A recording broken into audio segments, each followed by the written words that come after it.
few days since we said bye to the others in Nasha Town. Still no news about Rarer, though. Where could he have slunk off to? If only he was gone for good. But with all the trouble he stirred up before, there's no way we've seen the last of him. Hello! You must be the traveler in Paimon? Mr. Flynn has been looking for you. Unfortunately, there's been a serious wild hunt attack over at the quarry. He thinks it's time to regroup and figure out a plan. The wild hunt?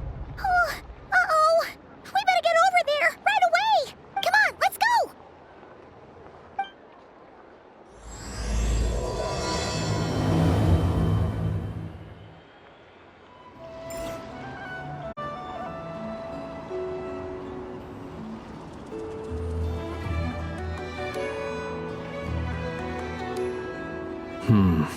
I can barely sense any Kuvaki at all. This whole area feels like a soulless husk. Looks like his appetite truly is insatiable. As if the power of that energy cannon wasn't enough. He's not seriously still getting stronger? What's his endgame here? Ah, everyone's here already. Hey, we made it. So, what's going on? We've all been on high alert since we split up a few days back, expecting Rarir to strike again.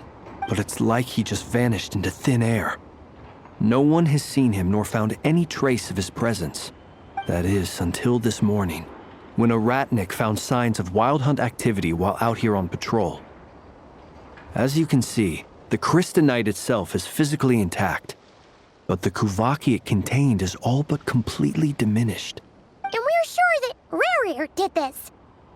Who else? He's the only one who could pull off a stunt like this. Kuvaki loss has reached critical levels. Reikir of Solnari set to maximum threat level. Warning, unless de-escalation measures are taken soon, he will pose a threat beyond our ability to contain. The consequences could be catastrophic.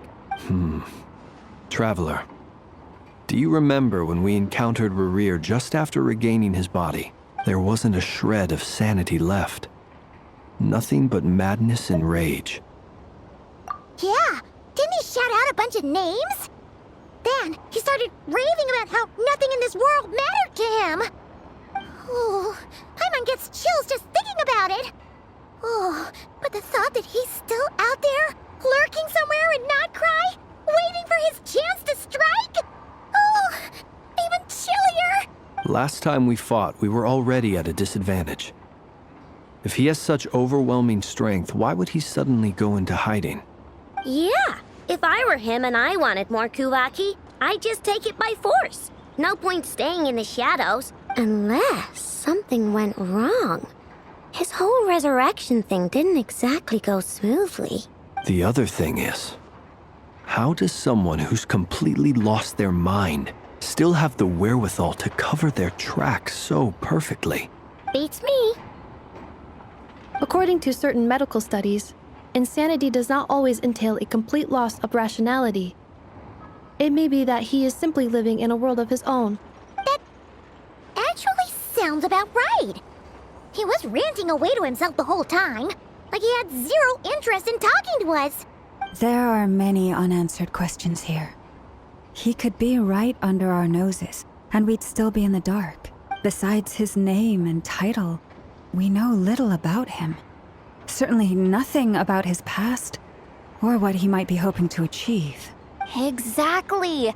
And we wouldn't even know where to begin looking. Even Boss hadn't heard of the Rahir of Solnari before all this. I'd be willing to bet that even if we gathered together every scrap of intel in Nod-Krai, we still wouldn't find more than, 3 useful facts about him. So, if we do nothing, he'll just keep getting stronger. But if we want to investigate him, we have no idea where to look. Last time we had Marionette and her big robo-buddy to help us, and we still barely held our ground. If we had to face him alone, Paimon's head hurts just thinking about it. What are we supposed to do against a threat this big? Well, I do have a little hunch about his next move. Given that he attacked the quarry, I'd say it's likely he'll target other places rich in Kuvaki, somewhere like the Eye of Krati, or the Pillar of Embla. One thing's for sure. If we just sit back and let him keep absorbing Kuvaki, we really won't stand a chance against him. A perfectly reasonable hypothesis. However, it is worth noting that these two locations are quite far apart. To investigate them both, we'll need to split up. I agree, we should split up. Right now, Rarir's goal seems to be gathering Kuvaki, not fighting us directly. Once we're done, let's regroup on Hisi Island. Wait, why Hisi Island? If I recall correctly, your largest goddess statue was carved from Kuvaki-rich ore, was it not? That's right. Yes, it could well be a potential target of his. I should head back and start evacuating the pilgrims.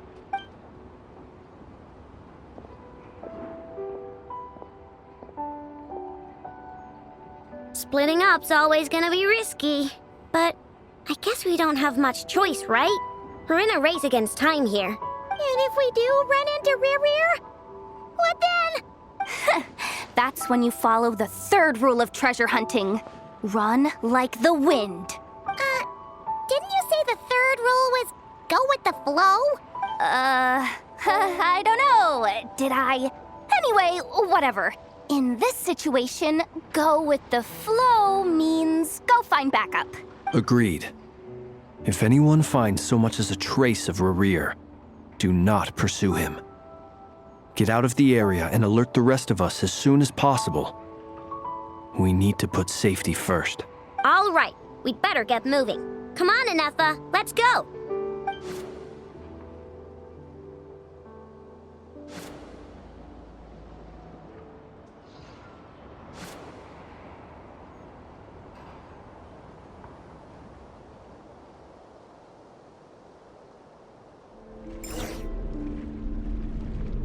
Any leads? Nope. Diddly squat. No clues to where he might be hiding. It's like he's a ghost. It feels like we're sitting on a powder keg that could go off at any second. Oh, I hate this feeling. I'd rather face him head on than be left hanging like this. So, you guys didn't find anything either? Not loving the word either. How about you, Flints? I questioned a few Ratniki and eventually narrowed my investigation down to one suspicious individual. But by the time I got to his place, he was already gone, almost as if he knew someone was on to him. Either that or he's just extremely cautious and doesn't stay in one place for long. He's been biding his time for a while now. The question is, where or what is his next target? No idea. Since regaining his body, he seems to have lost all interest in the fragment in my possession. If he did still want it, he's had plenty of chances to take it. All we can do now is hope that Aino and Anefa turn up some leads. Darn it, Rarir! If you've got the guts, come face me one-on-one! Wait, he's actually here? I didn't mean it! I swear! No, it's coming from Silver Moon Hall. The Lady Kutar might be in danger. Let's get over there, quick!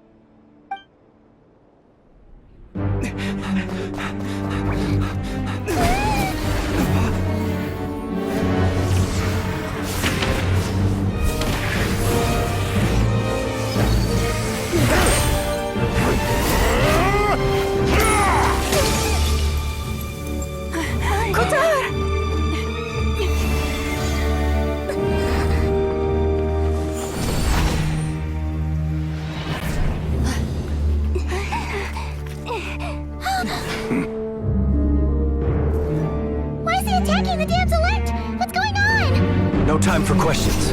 Stop him!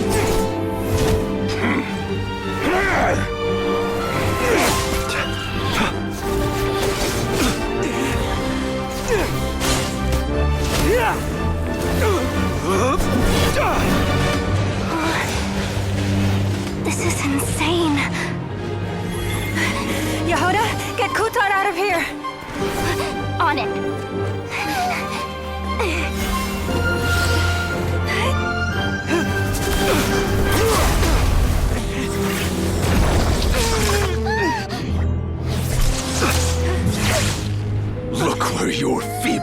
It has gotten you.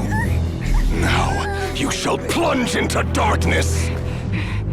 Thalindus, soon I will find a way. Watch out!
Barely made it out of there alive.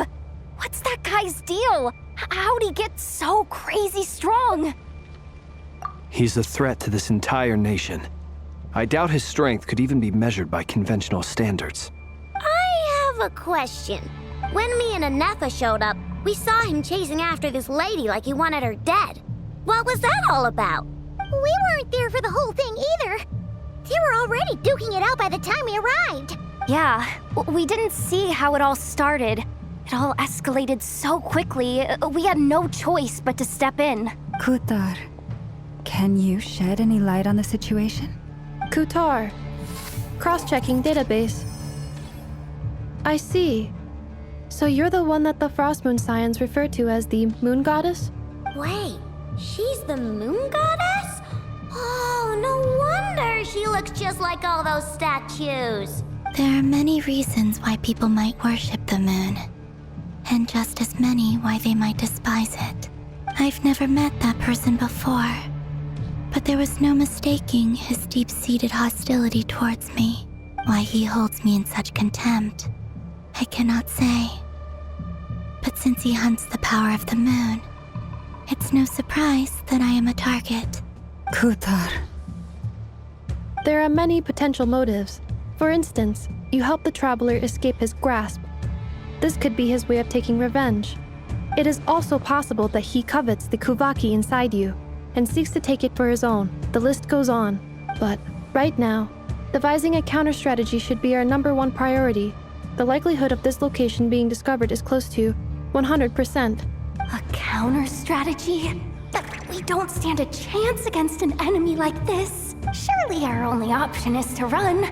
He's not gonna chase us to the end of the world, right? So as long as we can sneak out of Nod-Krai undetected. No, I can't say that. Come on, Yehoda, this is serious stuff. You can't suggest we all just chicken out. Running is our only option. Huh? You seem surprised, but what other choice do we have? We are facing an enemy we cannot possibly defeat in battle. Well, I mean, yeah, but still. It's not too late. I can distract him, so you have plenty of time to make your escape. Wait, what? You're gonna act as bait? Doesn't that make sense? I'm the one he's after. There's no need for you to risk your necks on my behalf. A coyote doesn't stop for bypassers while it's howling at the moon. What is it, Loma? The Frost Moon Scions have already grown accustomed to life without their goddess. My presence here is no longer essential, and this is not my home, so you needn't ask me to stay. We can't just roll over and let him get away with this. That's not our style. Yeah, We can't just call it quits after everything we've been through together. Besides, she'd pretty much saved my life back there. If I just ditched her now, I'd never forgive myself. We can't overlook that you have saved our lives multiple times now. To talk of returning the favor would be a little crass for my liking. But suffice to say that we are friends, and friends look out for one another. Riri's true objective remains unclear. Even if we were to sacrifice Miss Kutar, there's no guarantee he would stop. But Kutar, I know why you left the Frost Moon Scions so long ago. It was because people started treating prayer as a form of trade. They would make self-centered wishes, force you to accept meaningless offerings in return, and then expect you to perform miracles for them, as if that were their entitlement. If it were me, I might have walked away too.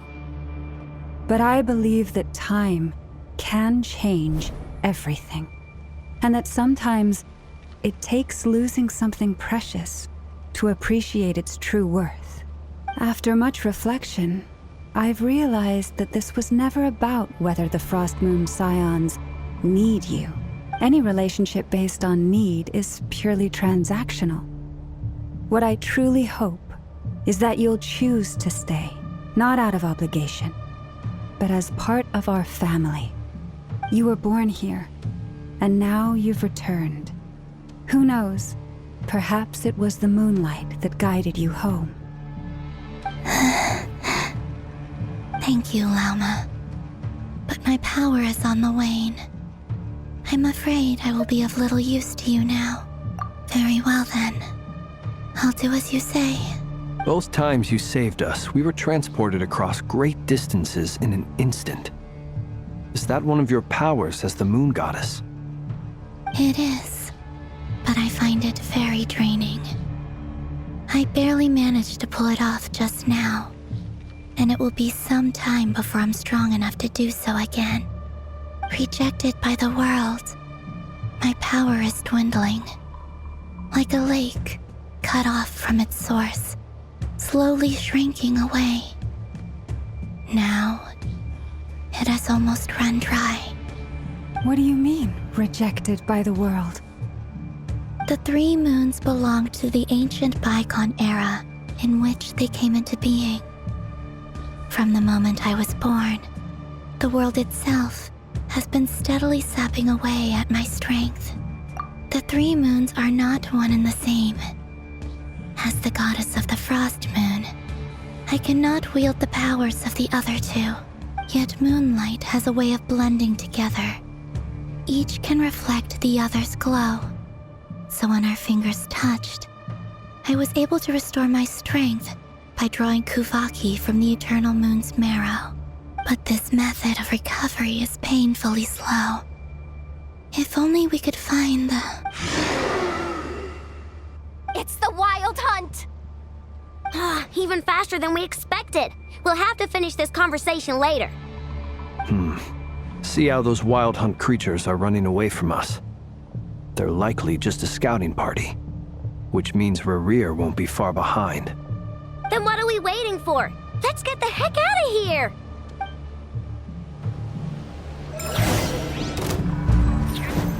Banshee's a song. With one heart, we pray. Annihilation mode. They just keep coming! This is driving me nuts! Rerir's closing in on us. We need to pick up the pace. There's too many of them! And this time, we can't fall back on Kutar's house to escape! This goes on much longer.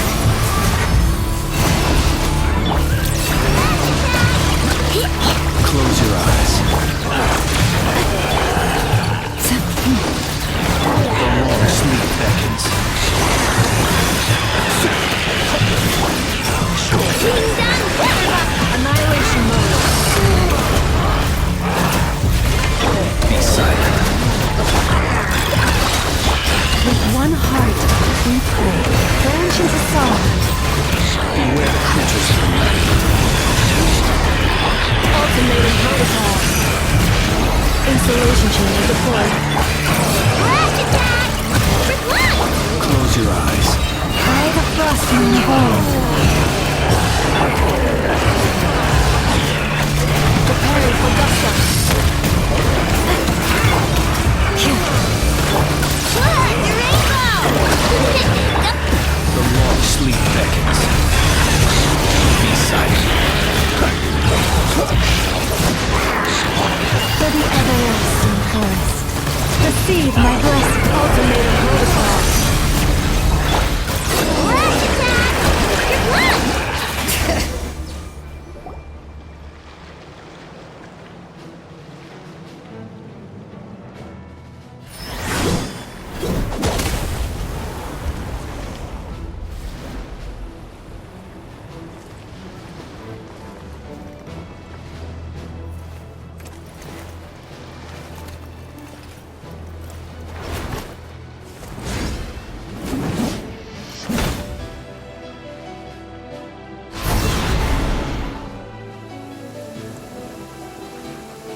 What's the matter? Bit off more than you could chew? Who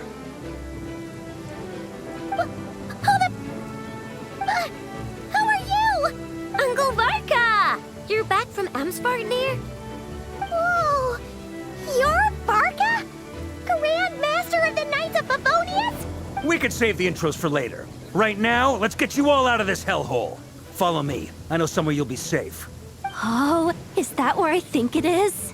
That's the one. Come on, move! There's no time to waste.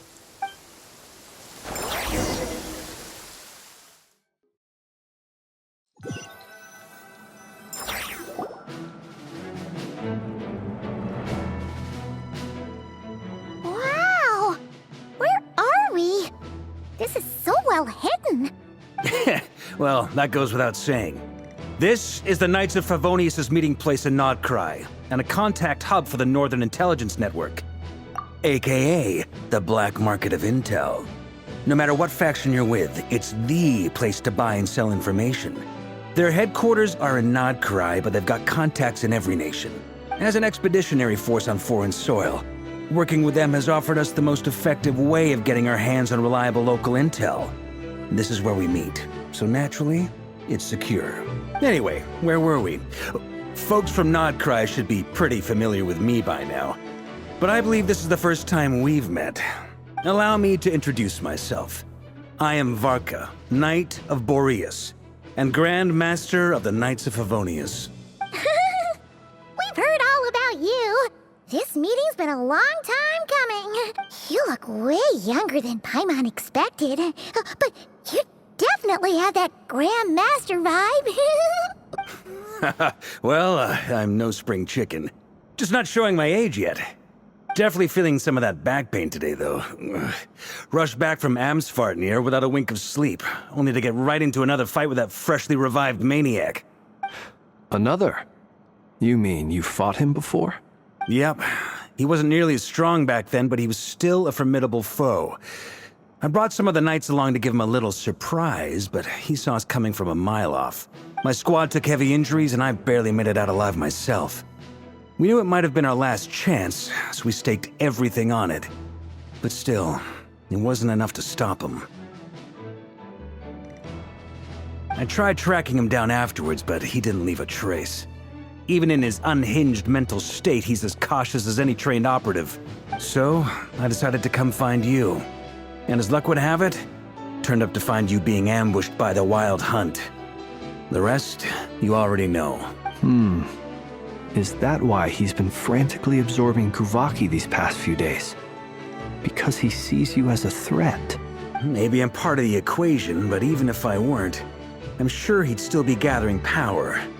He's clearly working up towards something. Note to self, Uncle Varka's strength rating officially upgraded. Guess it's my turn to ask questions now. So, what exactly has been happening in Nod-Krai? Why has the Wild Hunt returned in humanoid form? And why is it after you? That's a long story, but I'll try to make it quick.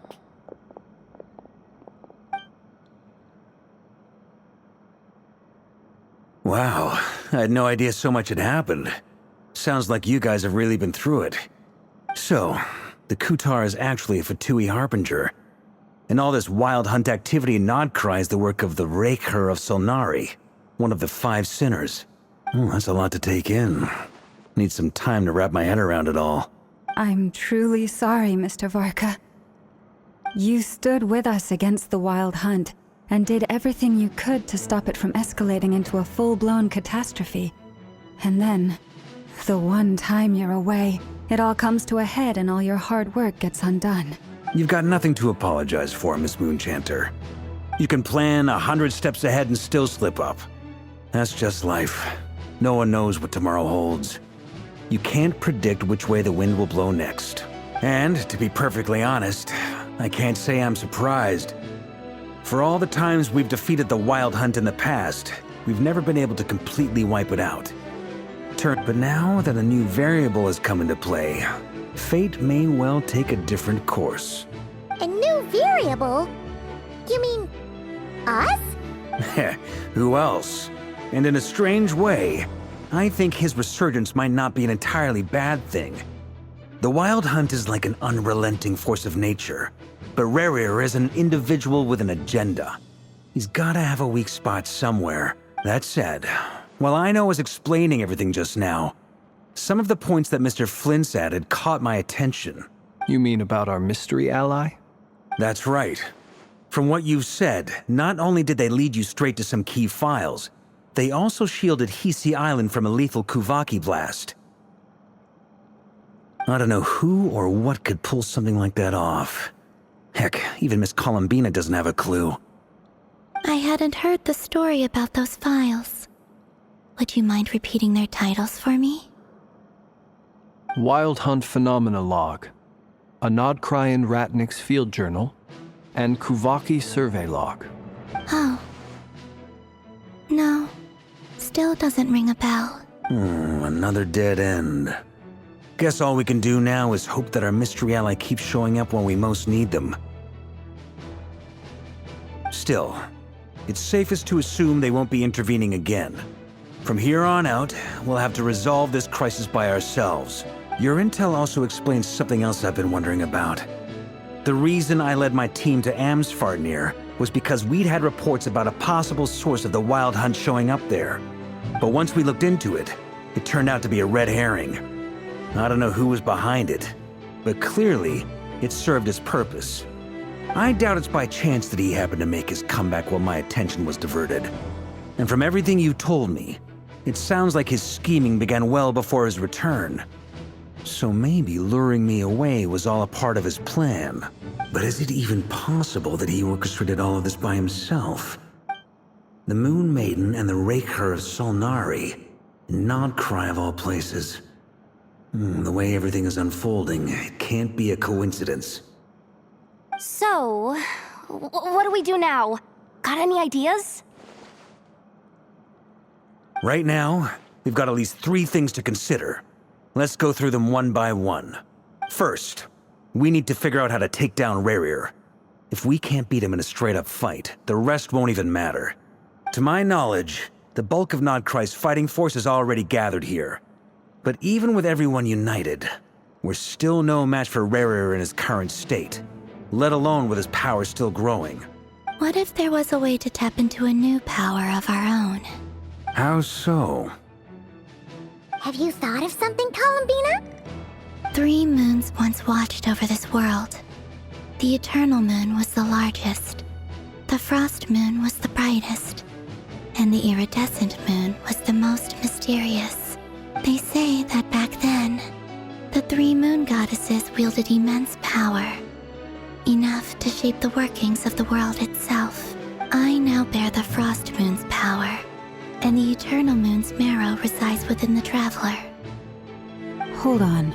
Are you suggesting? The iridescent moon, the last piece in the puzzle. That's right. If we can find the Iridescent Moon's marrow, I will be able to regain my strength much more quickly. The 3 moons are said to stir the tides and illuminate all things. Perhaps they hold further secrets beyond our understanding. According to my analysis, the solution is feasible. However, it is subject to one major condition. How do we locate the iridescent moon's marrow? I know a way, but we will need to visit the Fatui's Experimental Design Bureau. The Experimental Design Bureau? Are you saying we need to involve Marionette? Yes. I must speak with Sandrone.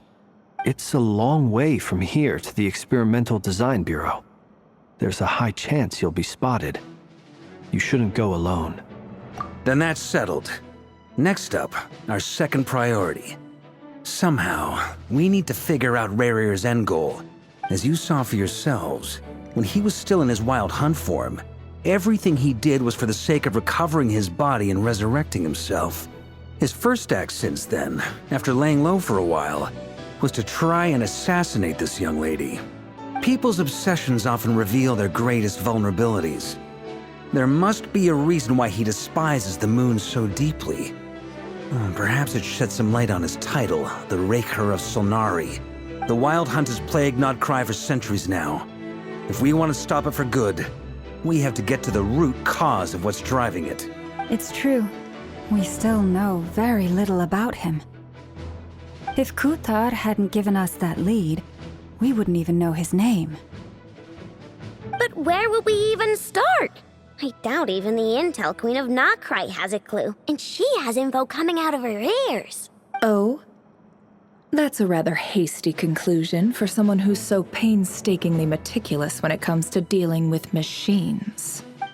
Ah, she heard me.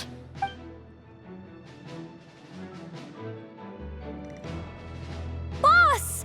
What are you doing here? I'm now asking myself the same question. I received a letter from a humble knight of Favonius, requesting a meeting to discuss a major business deal.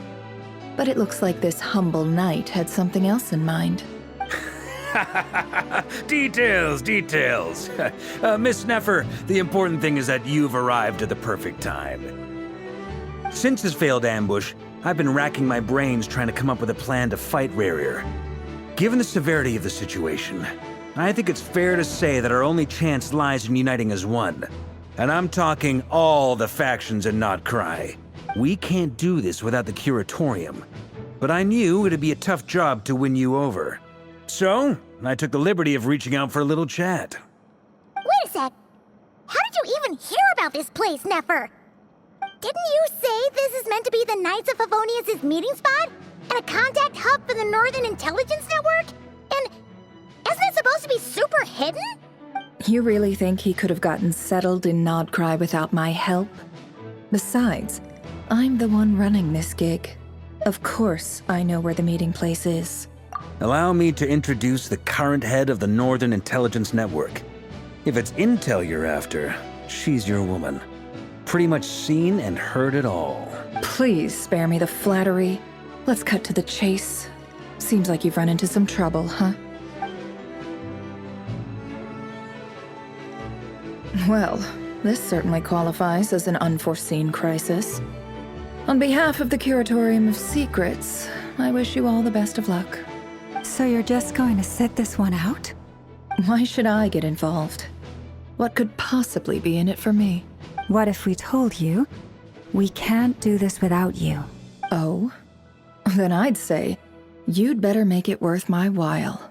I don't work for free. I can't put a price on something like this.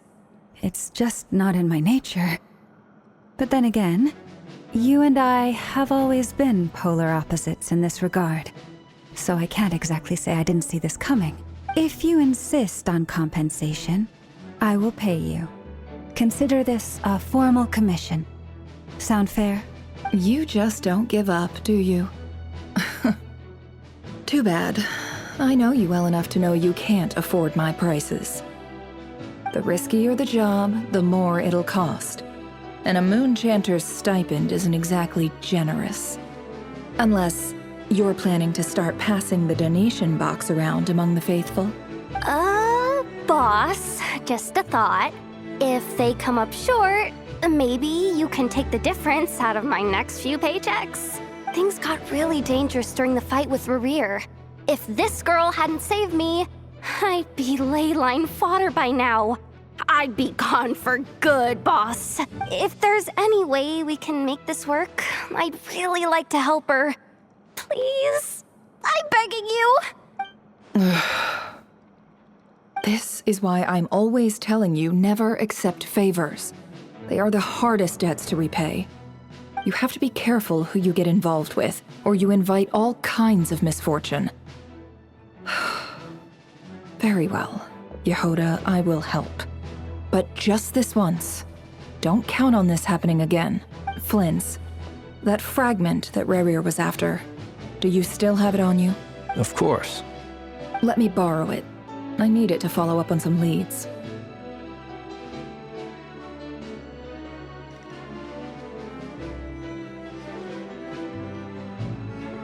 Wait, you actually have some leads? Shh. This is top secret information. I get it. We all have things we'd rather keep to ourselves. Plus, I know we can count on you, so we'll leave the intel gathering in your hands. And that brings me to the third and final item. We need to find a way to distract him. We need time to make our move, so someone will have to stall him. I'm in for this part, no matter what. Anyone coming with? Count me in too. Come off it, you two. Quit playing heroes. I'm way ahead of you here. Nefa did a scan of the Moon Goddess's Kuvaki signature, and we're gonna use it to make some decoys over at the Kramkake craft shop. Anyone who's in, follow me. Once they're ready, we'll deploy the decoys across Nod-Krai. So as long as the rest of you keep moving, he won't catch on to your scent and won't be able to track you down. I like it. Genius idea. No biggie. All right then, we'll split into 3 teams. Once your team has finished their mission, return here and wait for the others. Dismissed!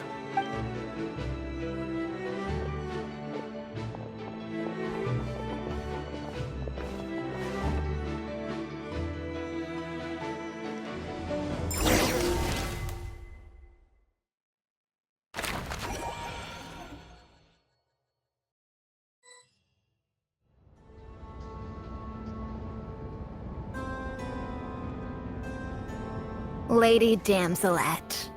Wait, and you two? What are you doing at the Kuvaki Experimental Design Bureau?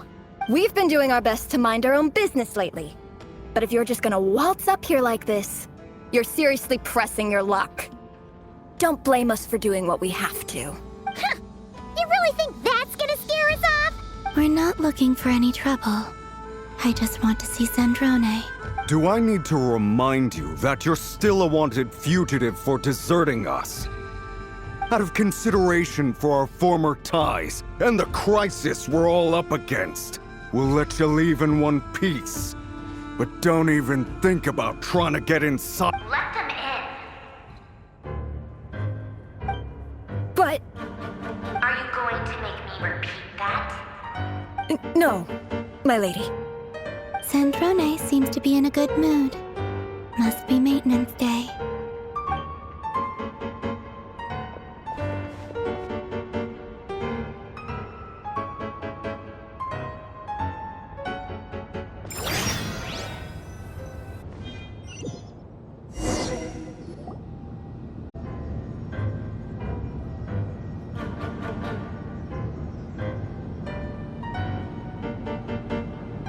So tell me, to what do I owe the honor this time? Actually, before you answer that, just so we're clear, we're not colleagues anymore, Columbina. I don't owe you anything. I promise it's nothing big. It seems like you've gotten the wrong idea here. The only reason I let you in was because I was bored. It seemed like a way to kill some time and satisfy my own curiosity. Whatever miscalculations I may or may not have made in the past, I haven't lost the plot enough to even consider sticking my neck out for your sakes. I'd like to speak with Arlecchino. What? Huh? You mean the knave? I'd like to speak with Arlecchino. Is she in Nod-Krai? No, she's not. Once the work on this facility was completed, she went back with the Rooster and Regrator. The only ones in Nod-Krai are me and... What is it you need to speak to her about anyway? Rerir is hunting me. If I'm going to face him, I must first retrieve the lost moon.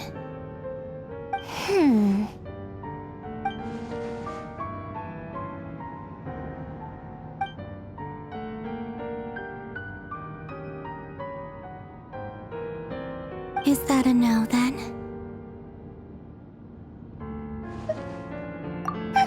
As if I need reminding. I was this close to settling things with him before someone decided to whisk me away to their weird little garden. Have you held any tea parties lately? Tea parties? Yeah, obviously. You don't seriously think we'd pack it all in just because you aren't here. If anything, they've been more eventful than ever. Just me, Arlecchino, and a bunch of insolent and sensitive guests who won't stop asking where you've gone. Oh, they've been a real joy. I bet you served them the worst tea you have. Just like you used to do to me when I upset you. Who cares about how good the tea is when there's no one around to drink it? I keep losing people. First Rosaline, now you. I'm running out of people who can make me laugh.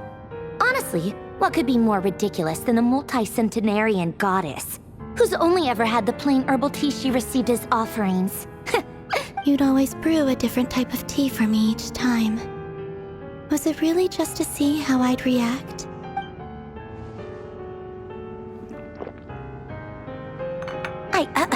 Well, duh. Why else? Watching you squirm was practically my only form of entertainment.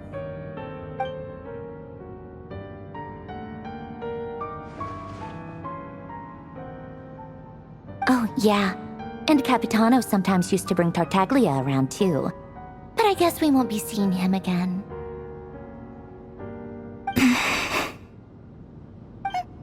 Well, I guess we are overdue for a get-together. Polonia! Have Fevronia pass a message to Arlecchino for me. It's time for tea. Will suffice. Pass along a message for me, too, if you would. My body cannot contain the marrow of 2 moons, so I'll be leaving one of them in her care. Excuse me? Who said you were on the guest list? If my tea meant that much to you, maybe quitting the Fatui wasn't your brightest move. Back when you were under the Tsaritsa's protection, no one would have dared come at you so openly. But that protection didn't come for free. In fact, I paid dearly for it. At the end of the day, it was just another transaction. I just got tired, that's all. I never wanted any part in their grand ambitions, and I've had enough of being treated like a bottomless supply of power. It brings back memories from the old days, when I was still worshipped as the moon goddess. Centuries on, it may be a different group of people, but I see the same greed in their eyes. I figured you'd leave eventually. You didn't have as much of a reason to stay as I do. The Tsaritsa gave you shelter and protection, but that was it. Nothing more, nothing less. Meanwhile, the Fatui demanded everything from you in return, until it was more than you could bear. I get why you left. And frankly, I have no interest in dragging you back just because the higher-ups told me to. But if you keep hanging around with this riffraff, the next time we cross paths, we might be enemies for real.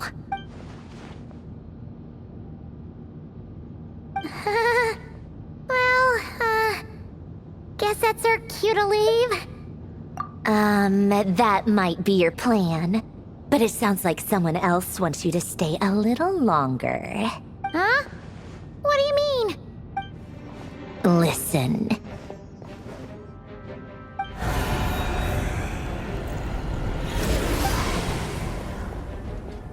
My lady, it's the Wild Hunt. A horde of monsters is headed straight for the facility. Another uninvited guest trying to crash my tea party. Clear the area.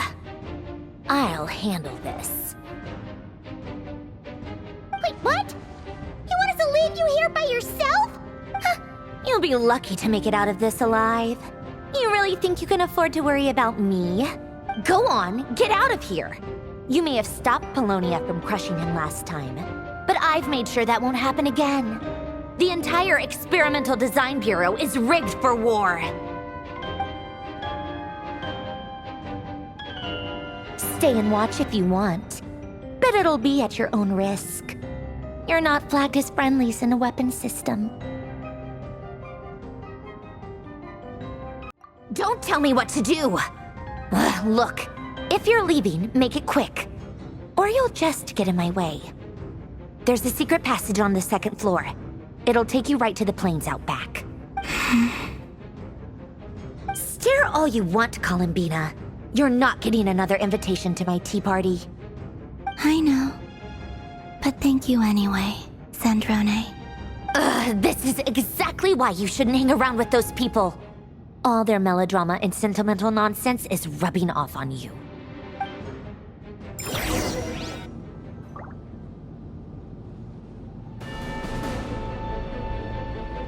Come on then, Mr. Ray here. Let's pick up where we left off. It's your Wild Hunt monstrosities versus my beautiful creations. Let's see who comes out on top.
Paulownia! Get him!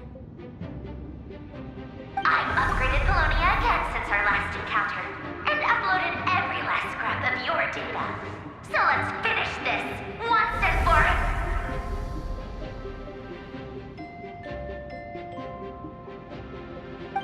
She's not here. Where did she go? Hey! Over here, you big... Cursed moon. Go. Keep searching. She cannot have gotten far.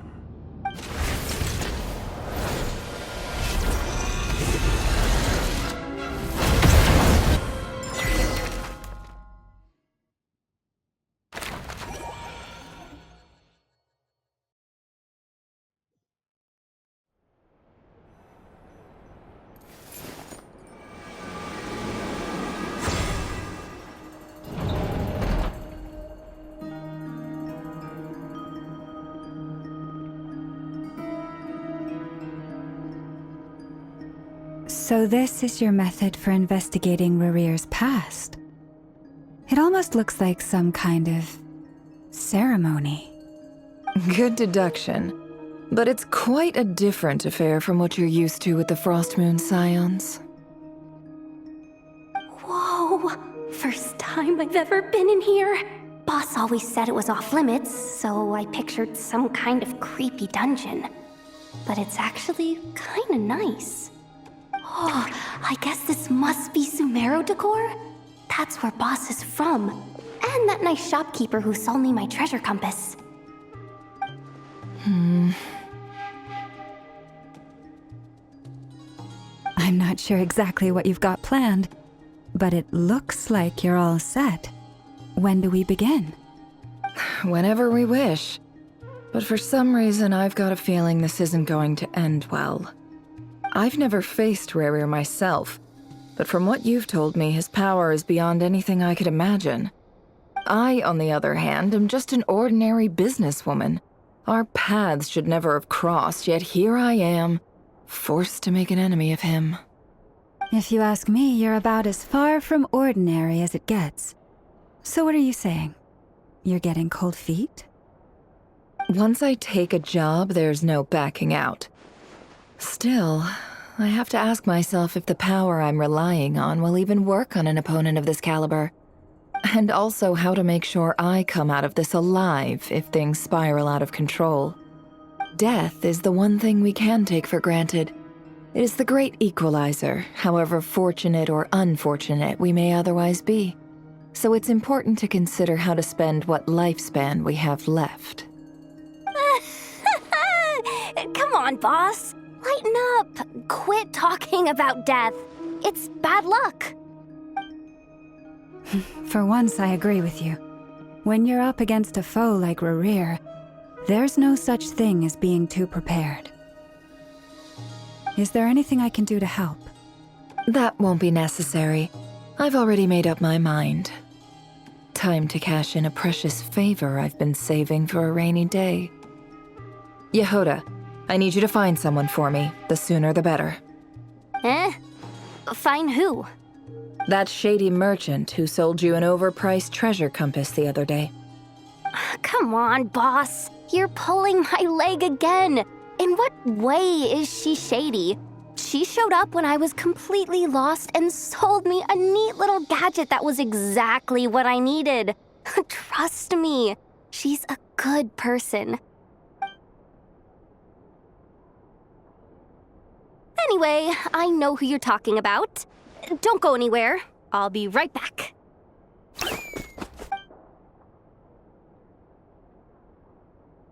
Quit dragging me. I genuinely can't run any further.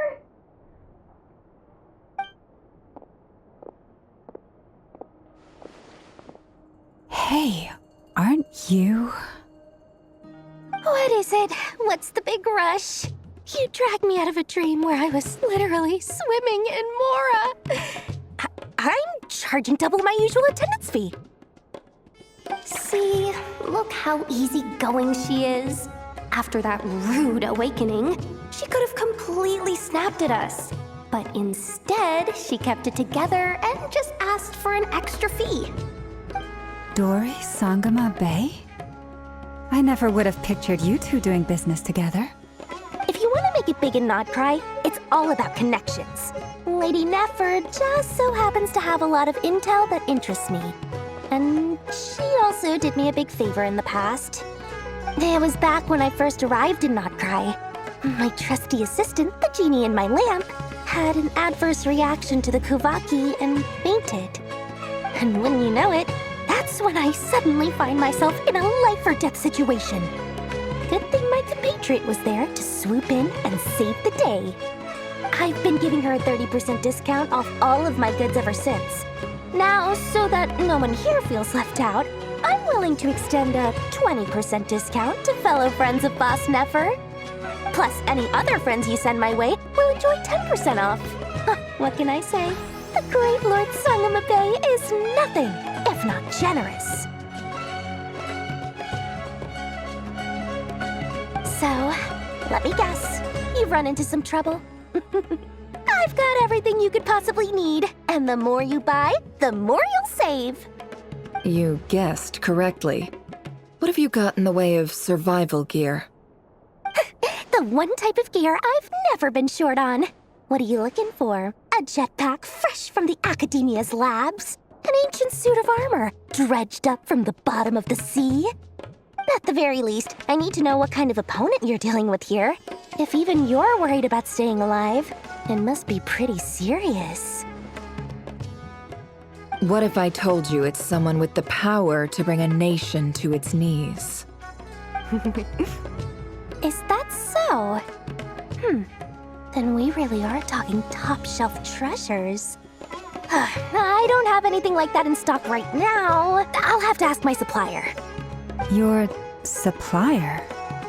A powerful woman, make no mistake. I can't reveal her identity, but luckily for you, I hear she's planning to visit Nod-Krai in the near future. If you're willing to wait, I can ask her when she's here. Can't say exactly how long that'll be, though. Then, let me put it another way. What would you do if you encountered an enemy like that? Roll over and serve yourself up on a silver platter? Of course not! I have a handy little trinket from one of my generous suppliers, which... Hold on. What exactly are you getting at? No, this is for my personal use only! Let's just say I'm borrowing it, all right? Just for insurance purposes. You'll get it back later. Favors are the worst kind of debt to owe, and now you've got a chance to repay one. A win-win situation, don't you think? Fine. You can borrow it for 5 days. No, make that 3. And for every extra hour after that, I'm charging you 1,000,000 mora. Deal? Deal.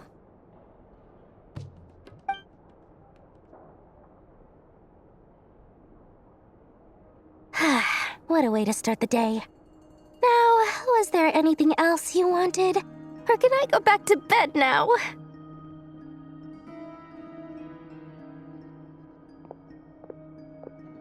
That will be all. Take care now. Don't trip up on your way back, friend. See you later! You're my favorite shopkeeper.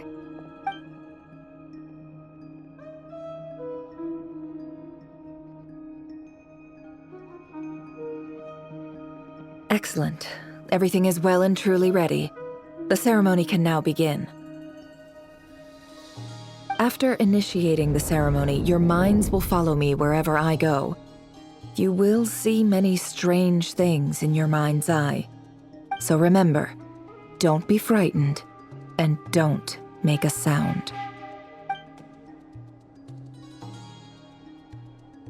Now then, let us peer into the Raker of Solnari's past.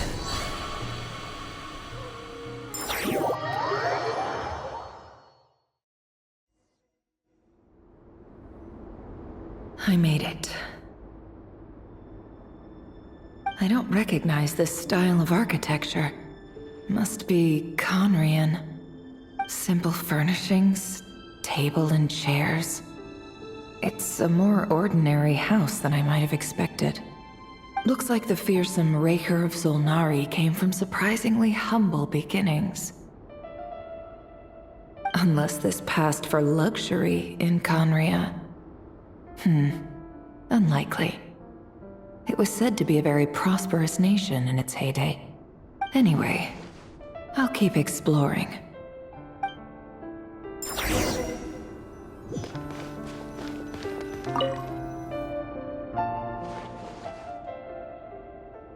Hi, Rivier. Since you're working extra hours tonight, I thought I'd keep myself busy by checking out that new kebab shop. I've heard good things about their menu. I'll test it out, and if it's as good as everyone's saying, let's go back together sometime. P.S. New stash from the Universitas Magistrorum. I brought some goodies home. A few teacups and a pin rack. Hope you like them. They didn't sign their name, but they must have been close. Sounds like they were living together.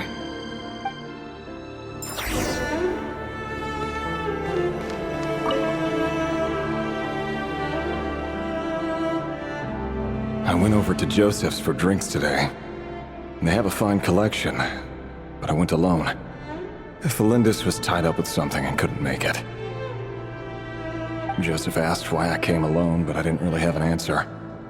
He then went on to ask about other things. If you ask me, someone who asks that many personal questions is too nosy for their own good. But if he invites me again, chances are I'd still go. Felindis. That's the same name Rerir mentioned. Crane imports keep falling. If things don't pick up, we'll soon be back to meat and mushrooms only. Honestly, I'm not a huge fan of that new type of mushroom everyone's been into lately. Didn't it start out as a lab-grown variety? I heard it's even mildly corrosive. Seriously, why would you even eat something like that? I don't care if it's an impressive feat of alchemy. That just isn't the kind of thing I like to eat. Grain has to be imported, and they're eating a diet of mostly meat and mushrooms. Could it be because Conria is underground, so it doesn't get much sunlight? That would explain why they use so much stone in their buildings. They even use alchemically modified strains for food. Seems like the people of Conria don't have many options when it comes to dining. I've just about saved up enough now. Time to buy it and keep it somewhere safe. Making a big purchase. I wonder what it is.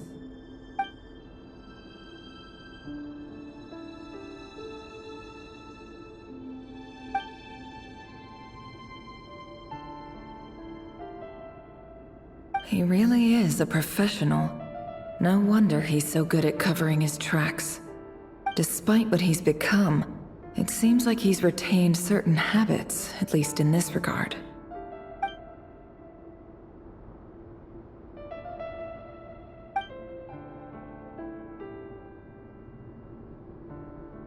Did Rerir rip it out himself?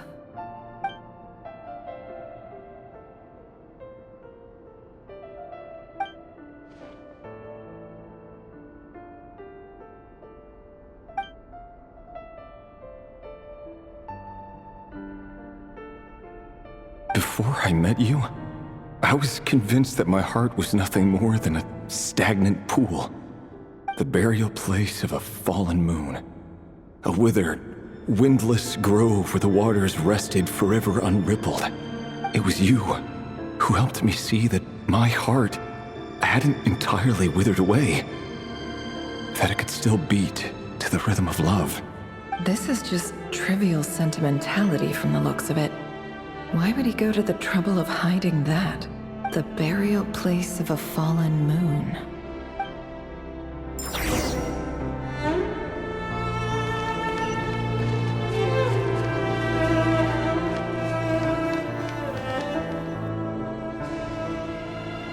Rerir, over here. Dane! Oh, and, Vedelfin here? What a surprise to see you here, sir. Hello there, Rerir. You need not address me so formally outside of court. He doesn't get that much free time, so I invited him over for a drink. Even the court prophet deserves a break every now and then, right? Well, I'm flattered. So, what are we discussing today?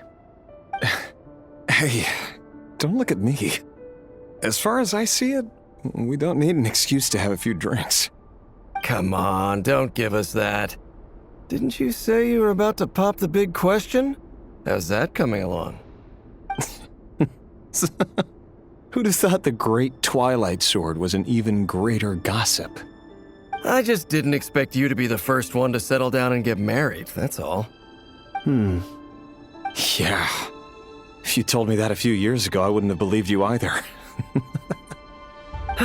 So, are you planning to come clean about your job then? I'm guessing you still haven't told her. Sure, I'll have to tell her at some point. But I'll need to pick the right time and place. To be honest, I have no idea how she'll take it.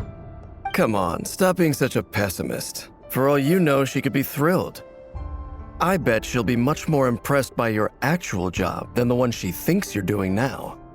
A member of the King's Guard. Quite the cover story. Does the king himself even know? Of course he does. Anyway, enough about me. How have you been? Me? Same old, same old. Nothing much to... Huh? What's up, Ved? It's nothing. Vedifulnir, Dainslift's elder brother. Renowned throughout the court of Conria as the Visionary, and said to possess a wisdom far beyond the reach of any ordinary man. And yet, despite the gulf between us, he seems to have something to say about me. Does he even know me? Does he see me as a friend of his brother, or just another of the Vinster King's blades? Why did he react so strongly? Was it really to do with what we were talking about?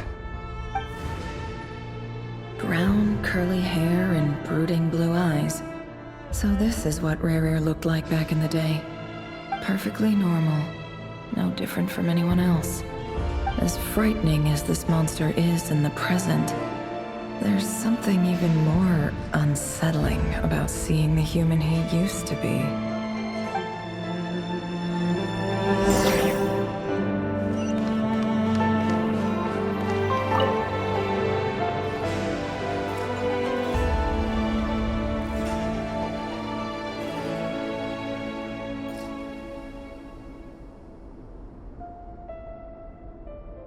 Felindis? You're back early? Our equipment's being serviced today, so I got off earlier than usual. How's your day been? Aw, why the long face? Is something the matter? Has your boss been giving you a hard time again? Went for a drink with Dane and the others after work. Isn't that a good thing?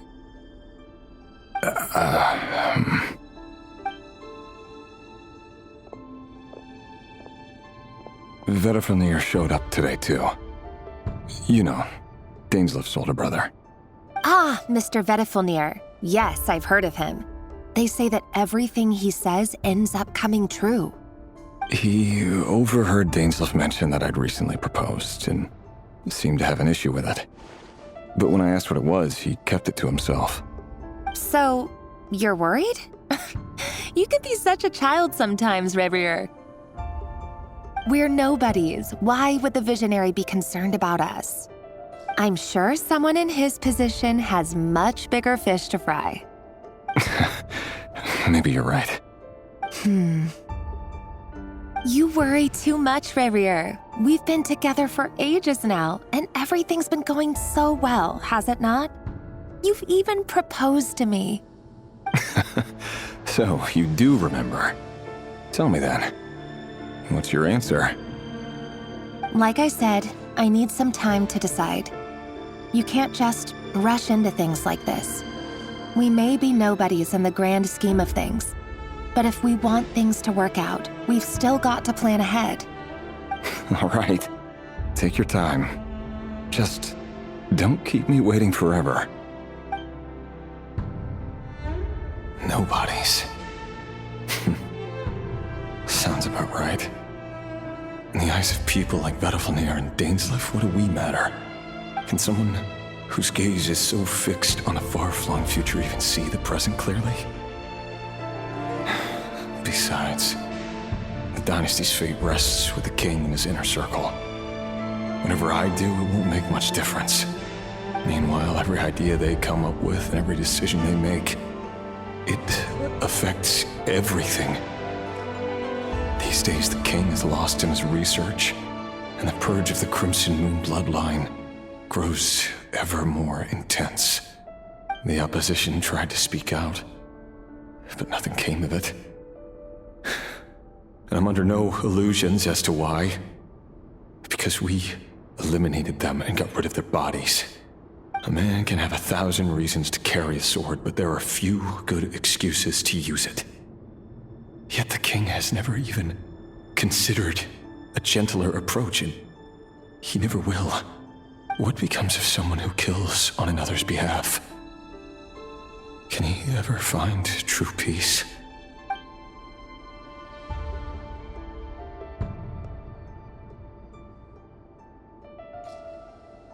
Thalendis,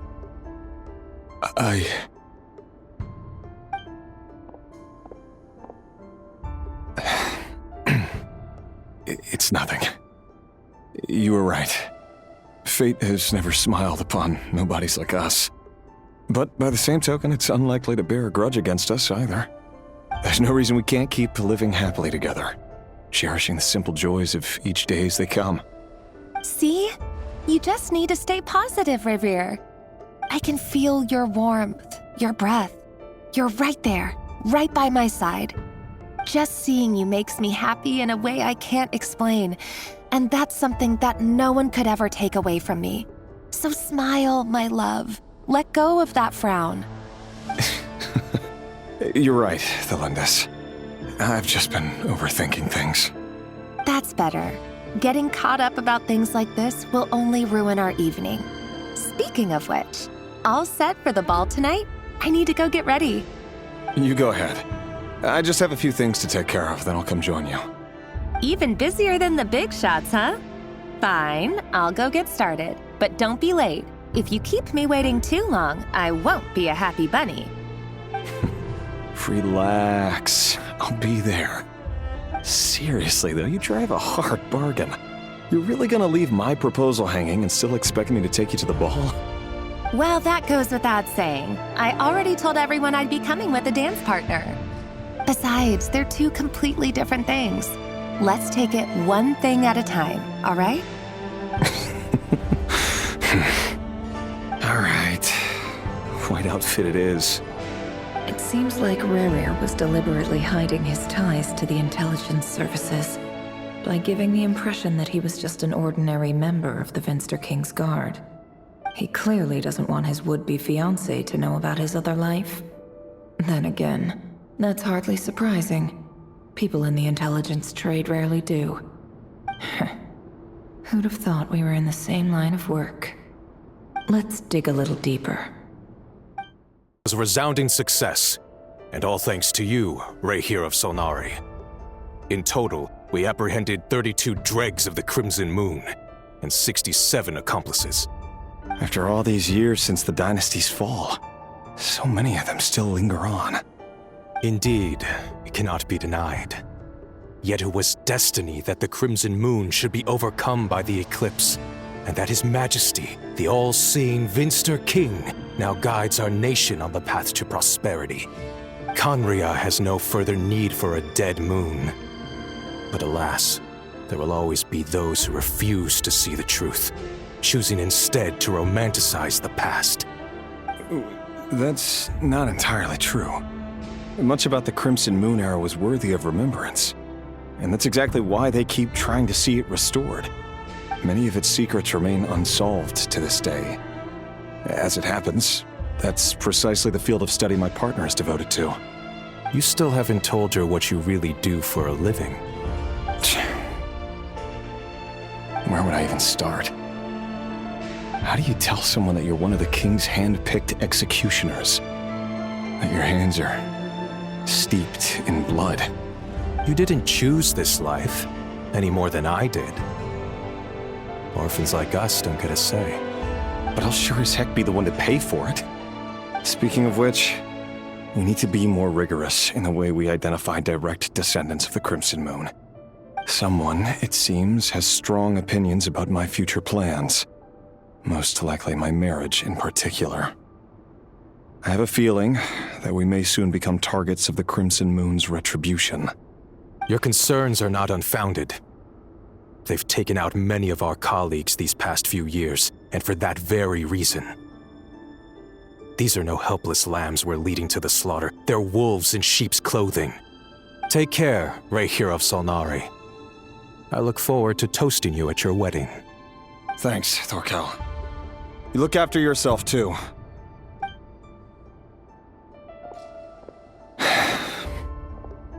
Thelindis, I never wanted to keep this from you. You're the last person I would ever want to lie to. But that's exactly why I can't tell you everything. There are things you shouldn't know. Things you cannot know. The moonlit dynasties are a thing of the past.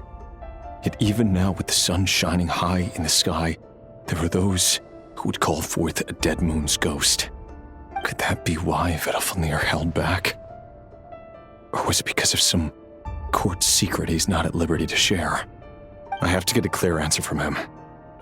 No matter what happens, I will protect Thelindis.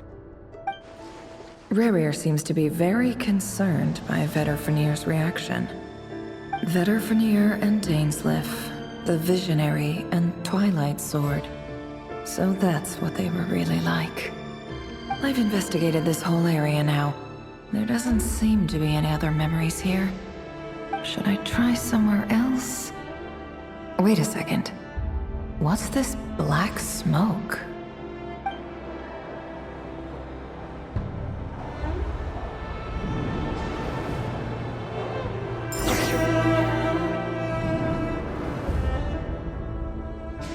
So, he's late after all. Just you wait, Rarir. You're in for it. Big time. Are you waiting for someone, ma'am? Could I tempt you into buying some flowers? Oh, sure. Pick me out a pretty bunch if you would. Thank you. But I'm afraid none of them are as pretty as you. For someone so young, you sure have a way with words, don't you? I'm only telling the truth. Look me in the eyes. You'll see I'm not lying. May we have a word in private? Who are you? And what do you want? It doesn't matter who I am. Too many of our kind have fallen lately, so I decided to take the risk of reaching out. Not long ago, the Rahier of Solnari led an assault on one of our strongholds. We suffered many casualties, and many who came to our aid lost their lives as well. Sorry, I don't know why you're telling me this. And I don't want to get involved. Wait, hear me out. This time we finally got a clear look at his face and learned his true identity. His name is Rarir, and he claims to be one of the King's guards. What did you say? A cruel irony, isn't it? The man you're set to marry leads a double life as a brutal executioner. But surely, you must have caught a whiff of the blood on his hands. Why are you telling me all of this now? Simple. It's because... How strange. Rarir was nowhere to be seen in that memory. It clearly belonged to Thelindis. Rarir couldn't possibly know what happened if he wasn't even there. Why would her memories appear in his fragment? The ceremony won't last much longer. I think it's time to call it a day.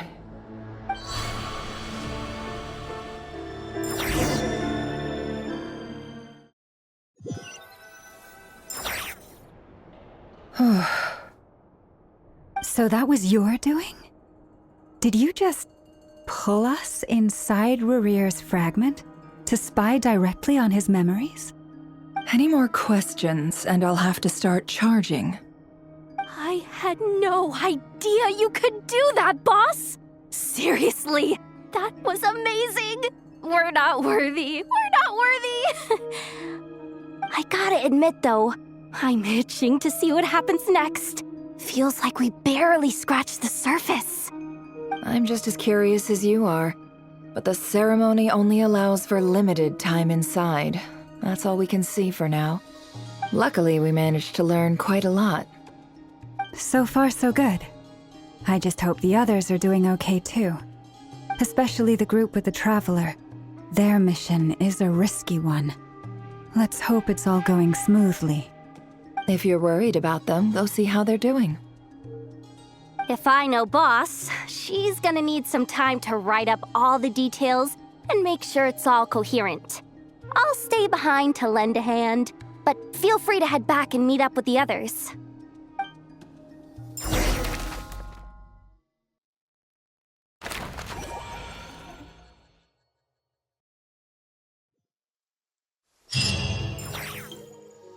Oh, they've been prowling around for nearly 2 days now. These things just won't quit. Oh, they might not have seen us yet, but them constantly sweeping the area, our way out is completely blocked. Oh, that's never gonna work. One little slip up and it's game over. If they spot us, they'll run straight back to Rerir. And once he knows we're here, it won't be long before he's breathing down our necks again. Oh, guess you're right. All right, time to zip it.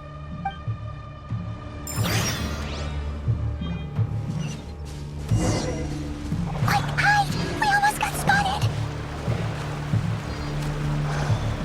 Phew, that was a close call.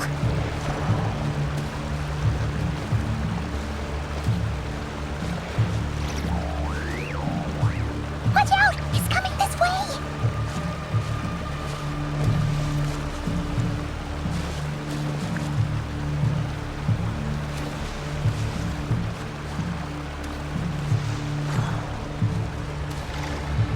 Keep going. We're nearly there. This is the final hurdle.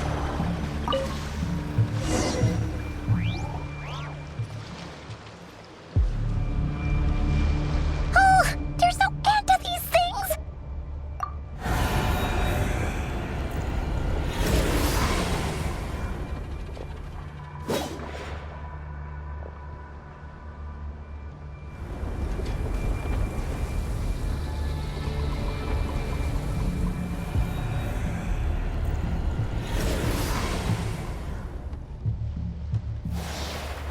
Fire. Fire? Wait, what's that smell? Oh no, there's a fire!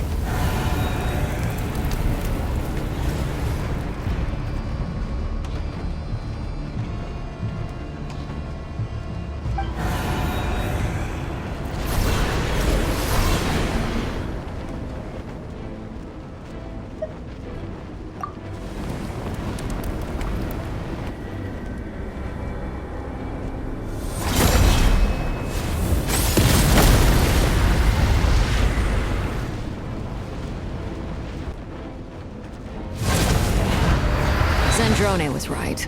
You look weak, Columbina. The old you would never have let such lowly creatures bar your way. Word has it that you did something for the Tsaritsa, and that's why you've lost most of your power. Freedom comes at a heavy price, doesn't it? It's Arlecchino! You came! Hello again, Columbina. And greetings, guests of the House of the Hearth. It's been a while, Arlecchino.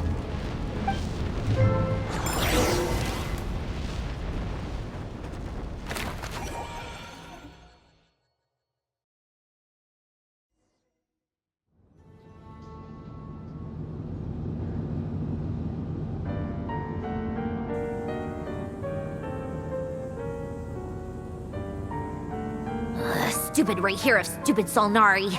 Ugh, whatever. I've got all the data I need. Next time we meet, you're finished. He sure doesn't pull his punches. Excuse me, do you need a hand? You can do me a favor by staying out of my way. Can't you see I'm busy? Wait a minute. I recognize that voice. Hello, Miss Sandrone. Father sent us over to help. How considerate of her. Hey, Fremine, get over here and help me fix this. Lenny, you do your thing. Just keep your sister away from my machines. Nearly every machine that Catgirl touches ends up going haywire. Go put her on cleaning duty or something.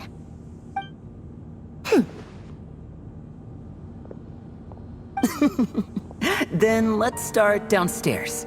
Fremine, we'll leave this place to you. You've got it. Wait a second. Pretty sure there's still some tea in the cupboard. If you want some, you'll have to make it yourselves.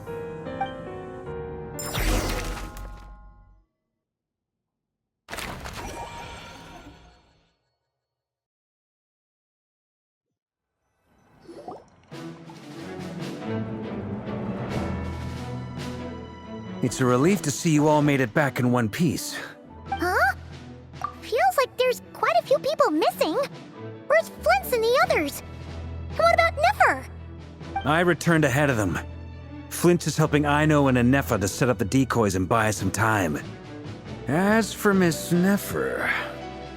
Boss is still wrapping things up on her end. She sent us back to fill you all in on the top secret intel we've been gathering. I see. Then let's get right into it. But first, who do we have here? You brought someone else in to help? Greetings. I was invited here to help as a longtime Tea Party companion of Columbina's. You may call me Arlecchino. Surely it can't be. Those eyes. Oh, where have I seen them before? Wait, of course. In those memories we just saw. The only Arlecchino I know is the fourth of the Fatui Harbingers. So either you share a pretty uncommon name, or you're more than just a Tea Party buddy. You are well informed, Grandmaster. A man from Mondstadt living all the way out here in Nod-Krai, and yet the people and affairs of Snezhnaya seem to hold a special place in your heart. Oh, the feeling's mutual. Sounds like you know all about who I am, too. A Fatui Harbinger. The atmosphere in here just got really tense. Guess we can't just start trusting Fatui Harbingers, even at a time like this. I must admit, though, I'm a little curious. Seeing as the Moon Goddess no longer belongs to the Fatui, what makes you so willing to put your neck on the line here? Nor does Nod-Krai belong to Mondstadt, Mr. Varka. Yet still, you're fighting for it all the same. Things don't always have to have a tangible payoff. Sometimes, stopping things from spiraling out of control is a higher priority than chasing the spoils of victory. Of course, I can't say there's nothing in it for me at all. But that's between Columbina and myself. Forgive me. I don't mean to doubt you. It's just that the Fatui really have been the source of many of our troubles. We have our own way of doing things here in Nod-Krai.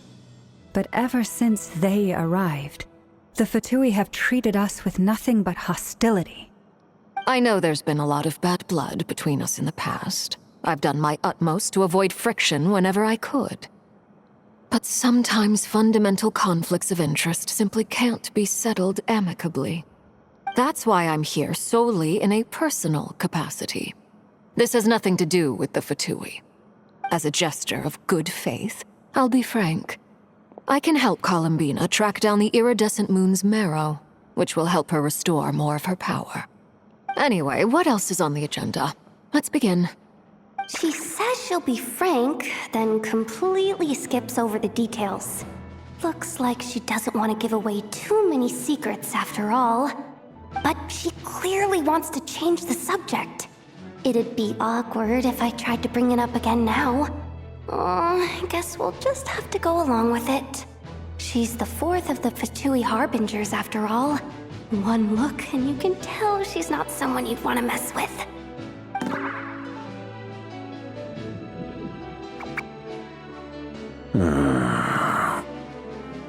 Well, since Miss Arlecchino sounds confident in her ability to handle that, we'll proceed to the next topic.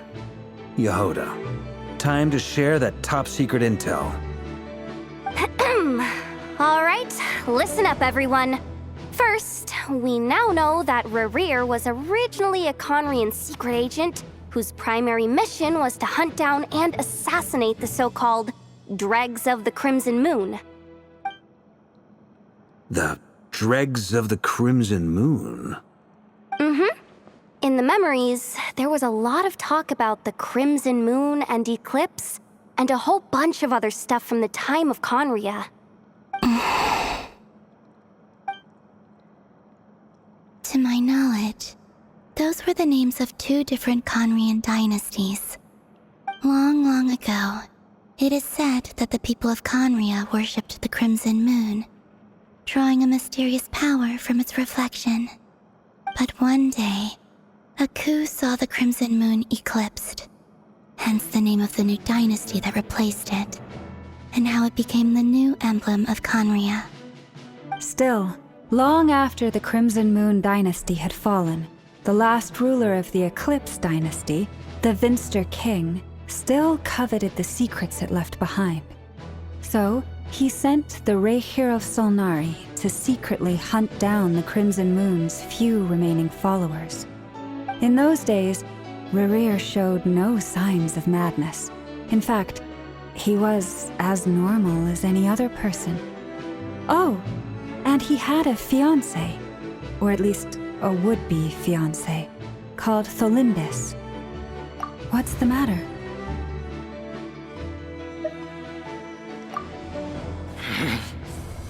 Verfnir, Rheindaughter, Flinders.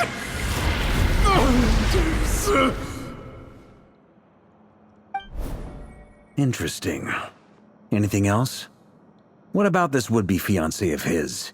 Do we know anything about her? Well, she was a researcher at the Universitas Magistrorum, but it felt like she was hiding some kind of secret. Oh, and one more thing. For some reason, Rerir's fragment also contains some of Tholindis' memories, though only a very small portion. Well, no shortage of potential leads, I'll give you that. In any case, it sounds like we can conclude that while Tholindis was still around, Rerir appeared to be lucid and quite normal. Tholindis, it seems, must have been the one thing in this world that he couldn't let go of. Tell me, though, were these pure-blood Conrians we're talking about here? Why do you need to know that? Hold on. If she was a pure-blood Conrian... Oh yeah, just like how it was with the captain. If we could somehow find her, do you think there's any chance Rerir might regain some of his sanity? It's possible, but it would take a miracle. We can't pin all our hopes on that. That merchant who never knows, Dori Sangama Bay. Maybe we could hire her to look into it. All right, then. Let's keep working in our separate teams. Traveler, Paimon, Kutar, and Miss Arlecchino will go look for the iridescent moon's marrow. As for the others... On the way over here, I noticed that the wild hunt monsters had grown even more frenzied in their search for Kutar. At this rate, the people living here will be in grave danger too. So I'm thinking of gathering together some of our followers to go wipe them out. I'll head back to the curatorium and meet up with the boss. Feels good knowing we've all got something to be getting on with. Given that the Wild Hunt has been a lot more active lately, the Lightkeepers have likely begun their own operations too. If that is the case, someone will need to pass the news on to Flint's. I'll hold the fort for now, then discuss our next move with Flint's, Ino, and Anefa when they get back. All right then. Well, the clock's ticking. If that's everything, we'll be on our way. We'd better get moving too. We'll try to buy you as much time as we can. Relax. Just do your thing. I decided to call in some backup since things are getting so hairy. Our reinforcements should be here any minute now. Stay safe, everyone. Dismissed.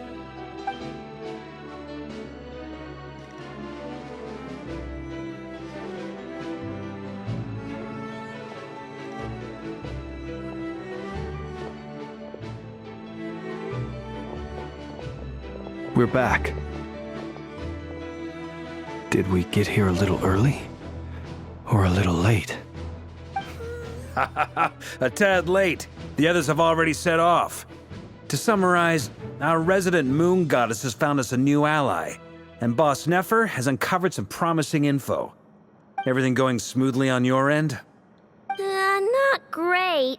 I don't know how long we can stall them for. The decoys are getting taken out way faster than we imagined.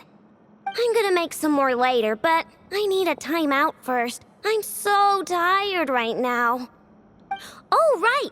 Inefa, could you fill in Uncle Varka on what we just discussed with Flint's? Sure. Uncle Varka, you previously told us about how when you went to investigate a source of the Wild Hunt in Amsvartnir, you discovered that it was just a diversion. But according to Flint's intel, several outbreaks of the Wild Hunt had already occurred in Nod-Krai in the period leading up to that. That was before Rerir had regained his body, when he was far from regaining his full strength. In other words, in theory at least, he still lacked the means to act in two places at once. Flint's, with everything that's been happening, the Lightkeepers across Nod-Krai are rallying to fight back against the Wild Hunt. They're gonna need your help. I know, I'm sure you're capable of coming up with something far more effective than decoys. But for now, you should stay here and get some rest. Inefa and I will head back over to Amsvartnir to see if there's anything I missed. I told you Uncle Varka would say that, didn't I? A deal's a deal. Not a word about my snack intake for the next week. Database updated. Reliability of Aino's predictions increased. What does that mean? They were betting on how you'd respond after hearing their intel. It's the obvious choice, isn't it? That's hardly worth betting on. We already decided that Inefa should go investigate the situation over at Amsvartnir on her own. You might as well stay here and keep watch.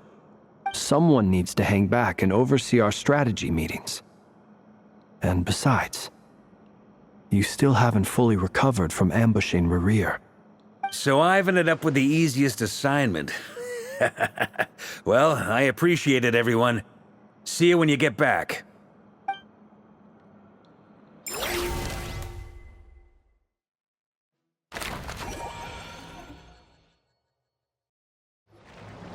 Here, this will serve as a good spot to cross over. Arlecchino, hold up a second. Since you brought us all this way, would you mind telling us what you've got planned? We still haven't got the slightest idea what's going on here. And if even Columbina doesn't know where the iridescent moon's marrow is, how do you? Simple. Because I am an inheritor of the royal bloodline of the Crimson Moon, and one of the last surviving embers of the Two Worlds' flames. Huh? Are you serious? As in, you're a descendant of that Crimson Moon dynasty we were just talking about? The one from ancient Conria? Your surprise is understandable. I was also taken aback when I first learned of it. But the more I thought about it, the more I realized the signs had been there all along. When I was young, I discovered I could wield a very special kind of fire. It coursed like blood through my veins and smoldered away inside my nerves.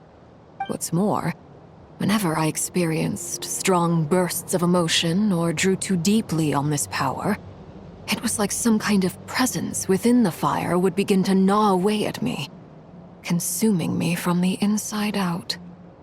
Exactly. That is why my hands are like this, too. At first, I saw it only as a curse, but once I became a harbinger, the jester apprised me of the truth. Together with my own investigations over the past few years, there are several things that I have gradually come to understand. For instance, take the so-called Crimson Moon. In truth, it is nothing more than the shattered remnants of the iridescent moon, fused with the abyss to prolong its lifespan. Since this blood flame was bestowed upon me by the Crimson Moon, it is a fusion of the iridescent moon's former power and the corruption of the Abyss. You all understand the nature of the Abyss well enough. I draw upon its power, and in return, it hungers for my soul. This strange blackness is the mark of corruption it has left behind. If I recall correctly, you once told me that if the corruption ever made it to your heart, you'd become a completely different person. Yes, and that's the reason I'm always careful not to push my power too far. It's essentially a never-ending tug-of-war. Oh, sounds intense. Anyway, the rest of my story can wait. Is there anything else about the Crimson Moon or the Iridescent Moon that you're unclear about? Paimon has a question.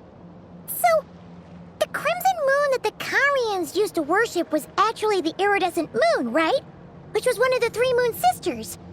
Does that mean that the Karians were to the Crimson Moon as the Frost Moon Scions are to the Frost Moon? So much of that history has been lost.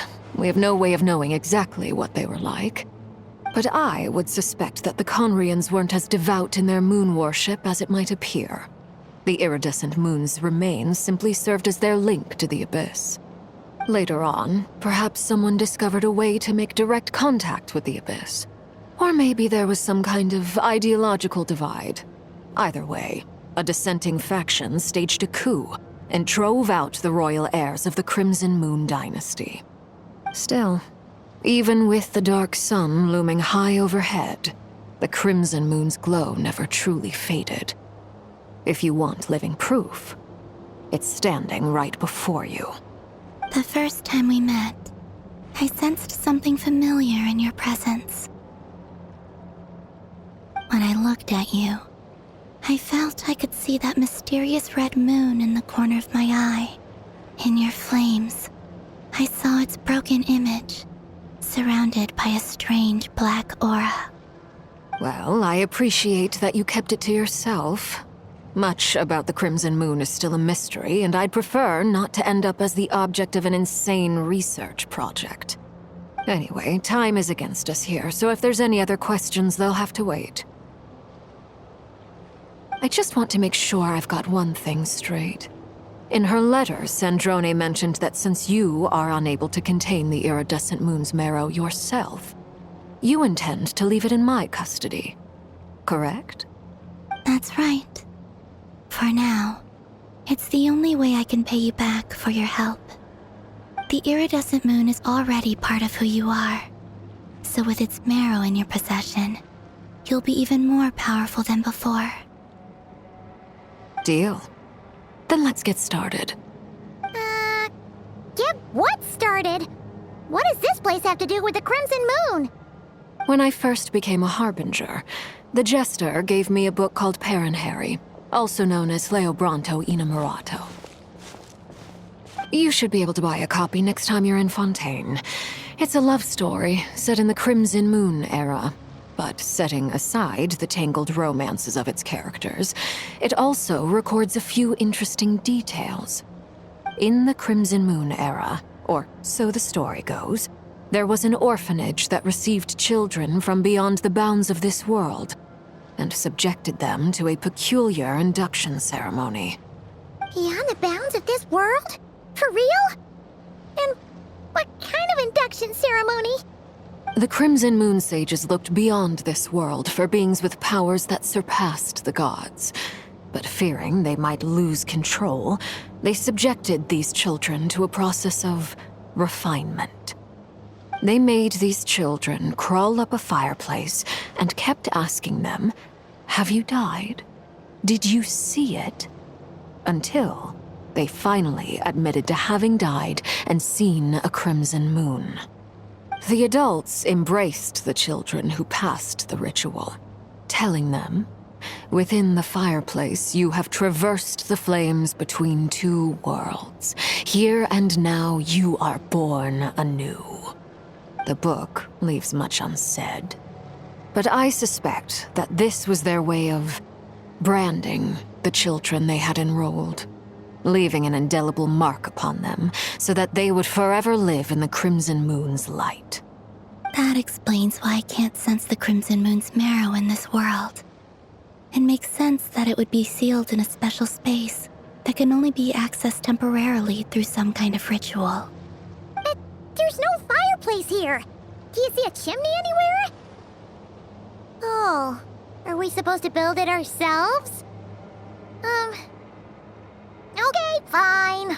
Paimon will go find some bricks. That won't be necessary. The fireplace is purely symbolic. The key to the ritual is crossing the flames between two worlds. In other words, the flames that burn within me. Those burned away by such flames leave behind a kind of ghostly afterimage in the world. In the days of Conria, people believed they could be used to bridge the gap between the two worlds of life and death.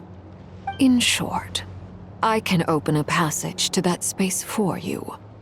That's the easy part. The catch is I'll need to stay on this side to keep the passage open, so I won't be able to come with you. Once you're inside, you'll have to find your own way. Very well. Then I'll open it up. Traveler, spare me a little more moonlight if you would. I may need it.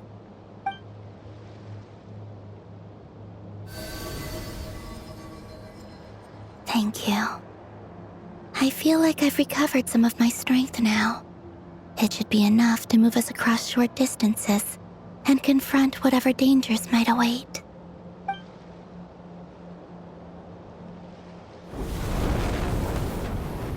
Mistress of the seven hues of ages past, great mother of the present, crimson-clad sovereign of the two realms, by fire severed, by fire renewed, I offer myself now and beseech your descent.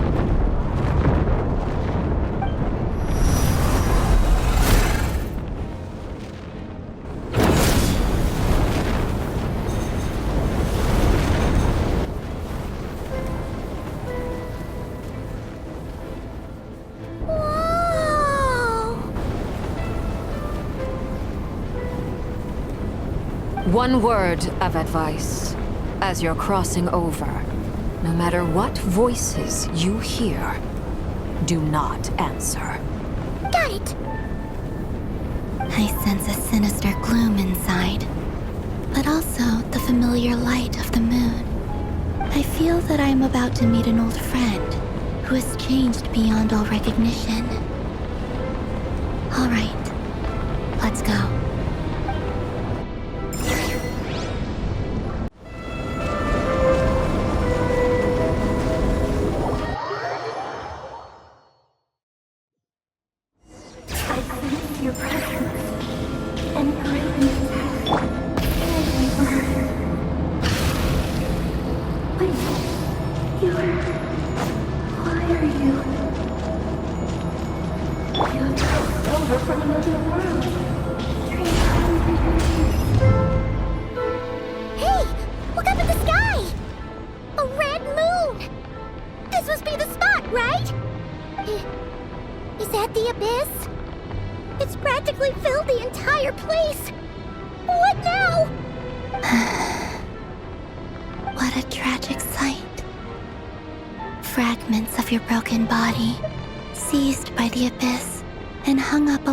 Like mummified remains. Iridescent moon. Was this truly what you wished for? Careful! There's something spooky about this place.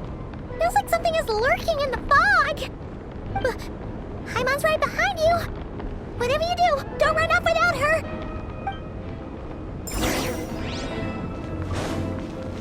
By the way, Kalmina, didn't you tell us that the iridescent moon had shattered into pieces? The moon up there looks pretty whole to Paimon. How is that possible? Hear the echoes of the valley!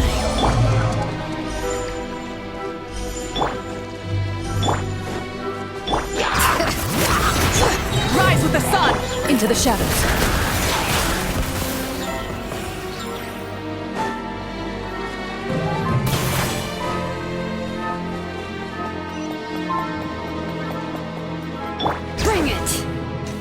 Like I thought, it was only a facade.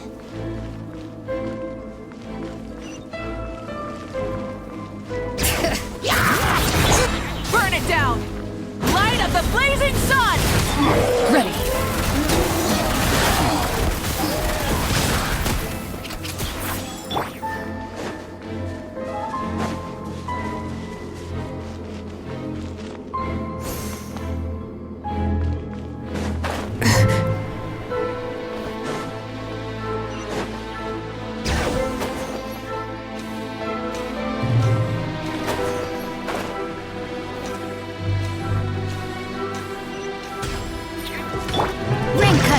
Rain outlines your fate. Up. Into the shadows.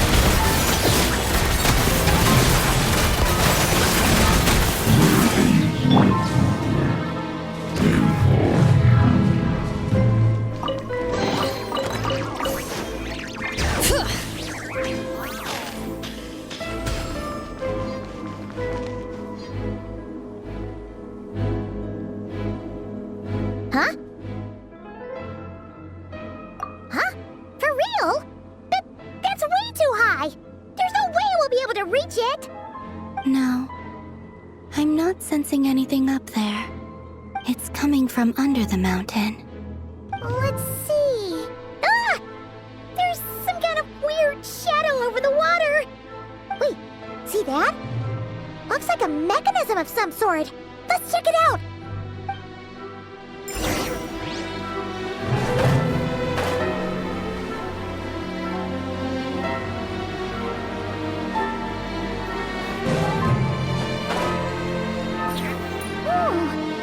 Looks like a device from the time of Kalia.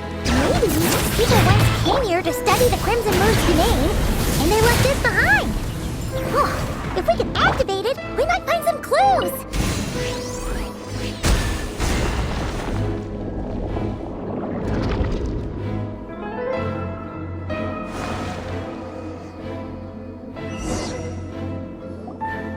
Hey, look at that! Now that the mechanism's running, the shadow in the water looks different. Do you think these mechanisms might be the key to unlocking the secret?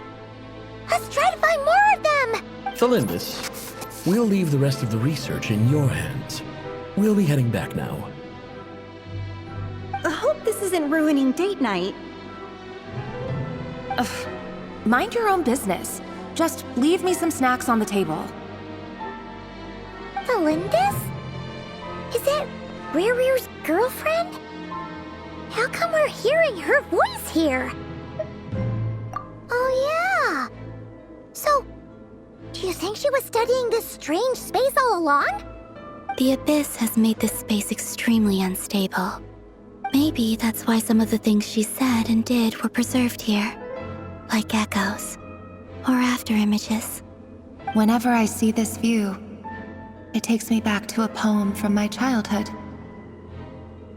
Waning moon, oh lifeless damsel, weeping on the mountain crest. Mourning still in wistful tone, her fragile soul now laid to rest. For me, of all people, to be here investigating the mysteries of the Crimson Moon space. Is it a coincidence? Or something more?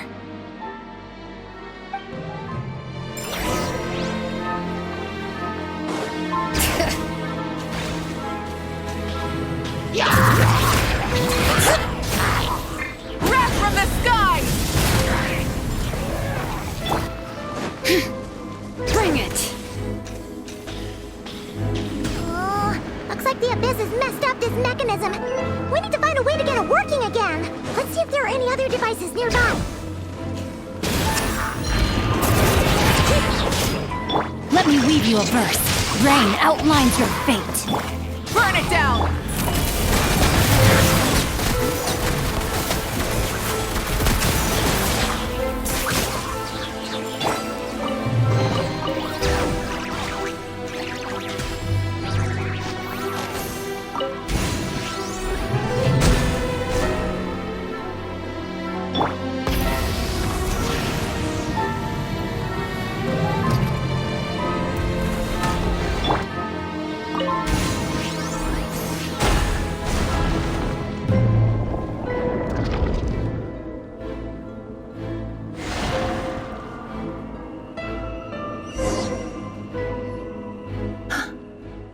see.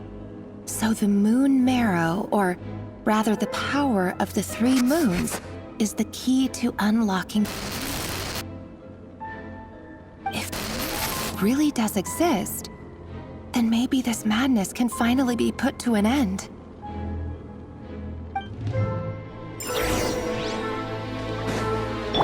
Try and stop me!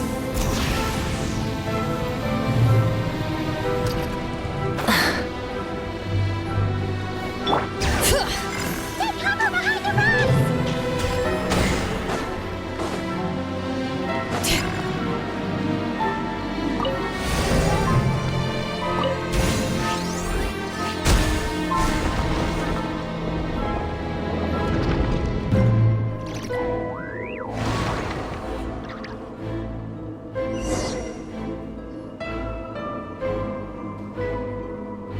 With the Abyss inhibitors in place, I should be able to access the chamber with the moon marrow.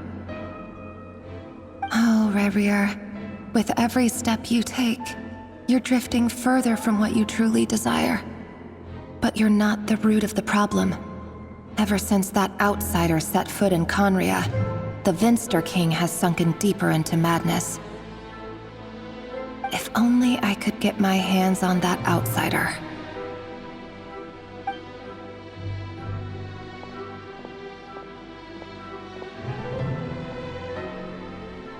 Hey look! The moon's reflection is back to normal! Elendis' voice mentioned a chamber with the moon marrow. Do you think maybe it's hidden in the moon's reflection? It must be. For within it, I sense the fragile aura of a dying soul. Then there's no time to lose! Let's go!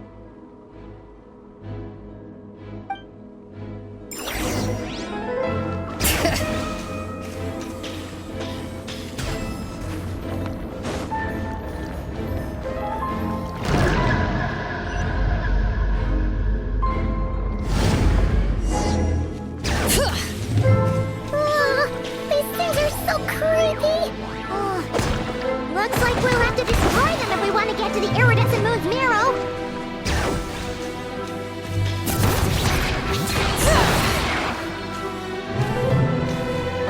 That must be the iridescent moon's marrow!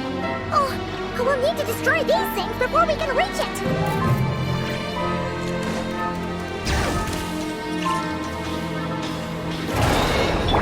Full throttle! Light of the blazing sun! Rain outlines your fate. Rain cutter. Loaded.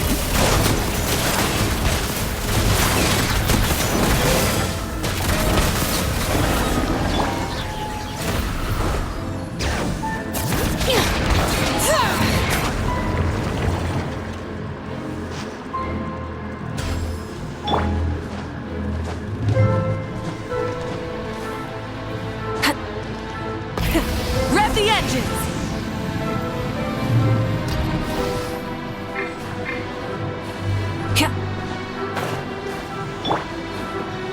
Bring it!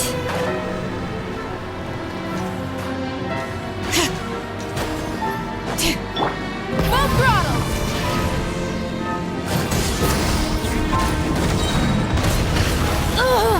Pyroclastic surge! Let me weave you a verse. Ready.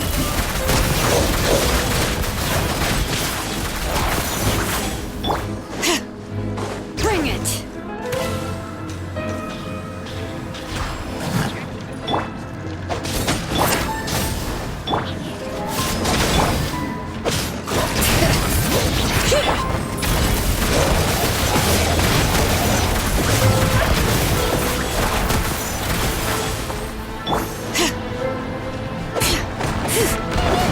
We're so close! Bring it! Wrath from the sky! Rain cutter!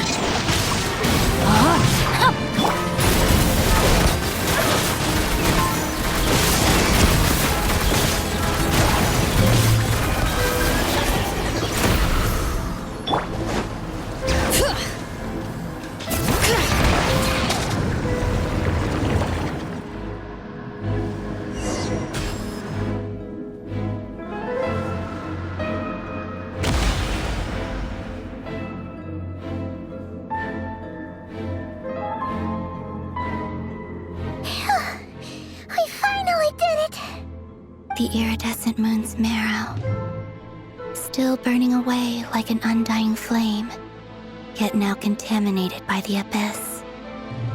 It has taken on a new form entirely. If we can purify the abyssal power within, we should be able to obtain its untainted essence.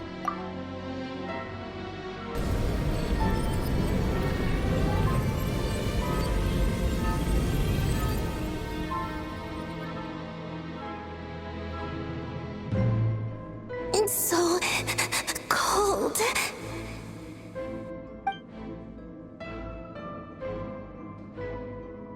Is it you? Are you here? Huh? Are you talking to us? At long last, I can see you once more. Our fates have crossed, and I am finally free. I'm sorry, I lied to you. Even knowing what was to come, I still couldn't let go of the fear in my heart as death drew near. The moment the moon shattered, my body began to split apart piece by piece. Like I was being cut into pieces by 1,000 blunt blades. My thoughts scattered as the cold crept in. But I could not bear to fade away like that. Tell me, what was it that brought you to us all that time ago? If only I had possessed your courage, then I might have been spared this torment more painful than death. You look so puzzled. That's how I felt too when I first saw you. But trust me when I say that everything happens for a reason. Farewell, Hypo.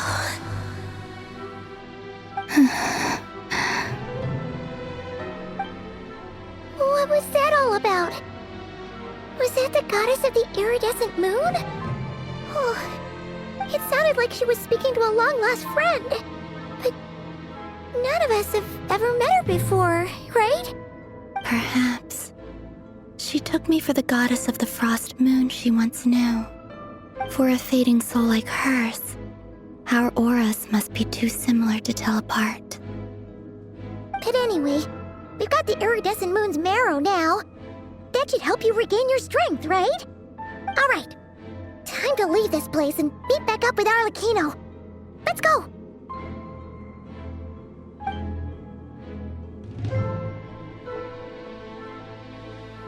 That's odd. This place looks different than when we came in. Waning moon, Huh? oh lifeless damsel. Oh.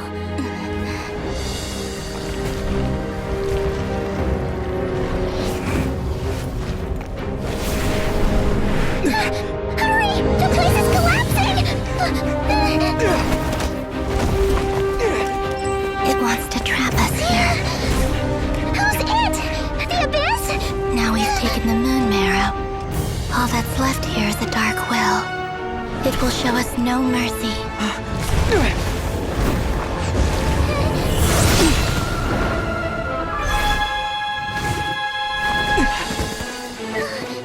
Give it back! The crimson moons! My marrow! My heart!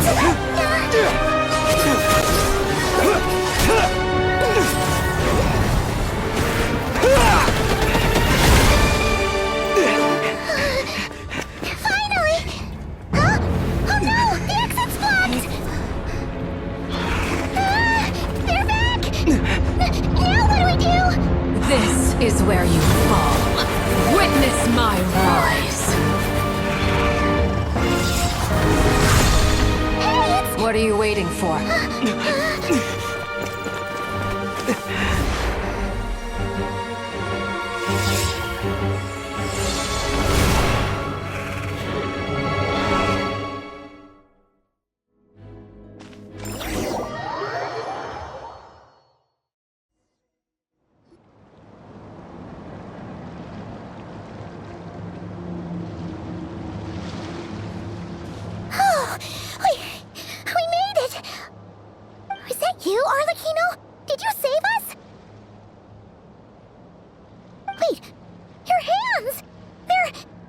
Oh, this?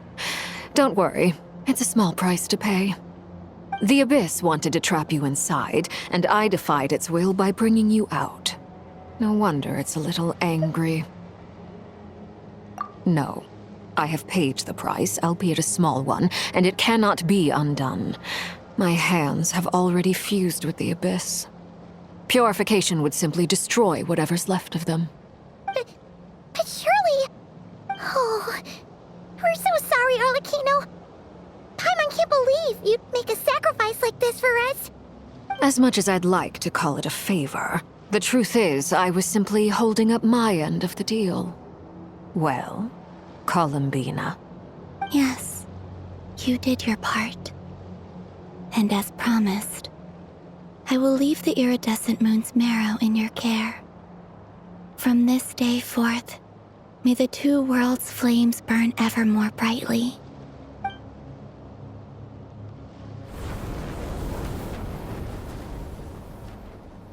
I'll take that as a blessing. Now, Columbina, give me your hand. Accept this moonlight I offer in return.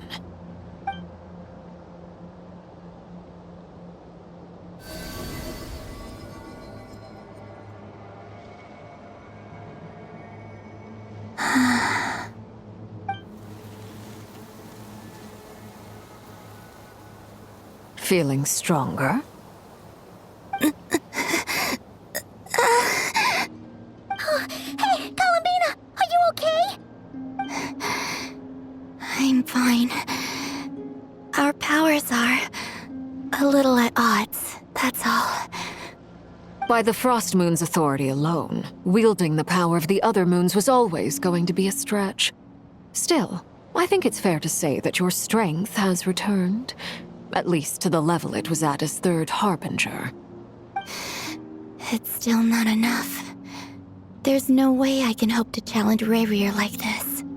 Just one more ray of moonlight, if you would. It's okay. I can take it.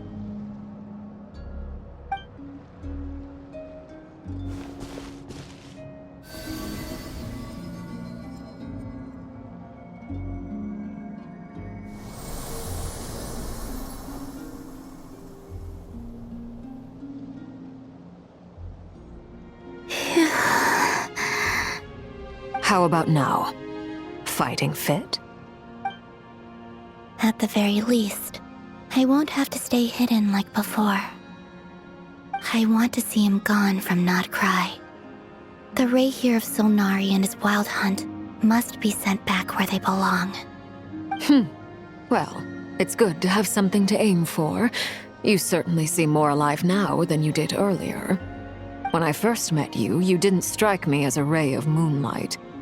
More like a wisp of fog drifting in from who knows where, ready to scatter at the first sign of a breeze. But now, you're full of vitality, just like the Frost Moon, once the brightest of them all. May you keep shining, Columbina. This is who you are. Thank you. Look after yourself too, Arlecchino. I know you have plans of your own, and that's why you're always seeking to grow stronger. But whatever you're after, don't let the Abyss take a hold of you. I do not wish to see you go down the same path as Rayrier. I appreciate the concern, Columbina. Although perhaps it's time you took a new name. A new name? Kutar, the Moon Maiden, Columbina. They're nothing more than code names. They describe who she is and the roles she's played, but they're not her real name. We often use code names in the House of the Hearth, too. But it's knowing your real name that keeps you grounded. Up till now, you've been living a wandering life, so you've probably never really cared. All I'll say is this. Once you've defeated Rayrier, give it some thought. All right, that's it from me. I'll get you back safely first, then go meet up with Sandrone. You're the best! I appreciate the gesture. It's speaks to your good character. Anyway, let's get going. There are more urgent things to do right now than trade compliments.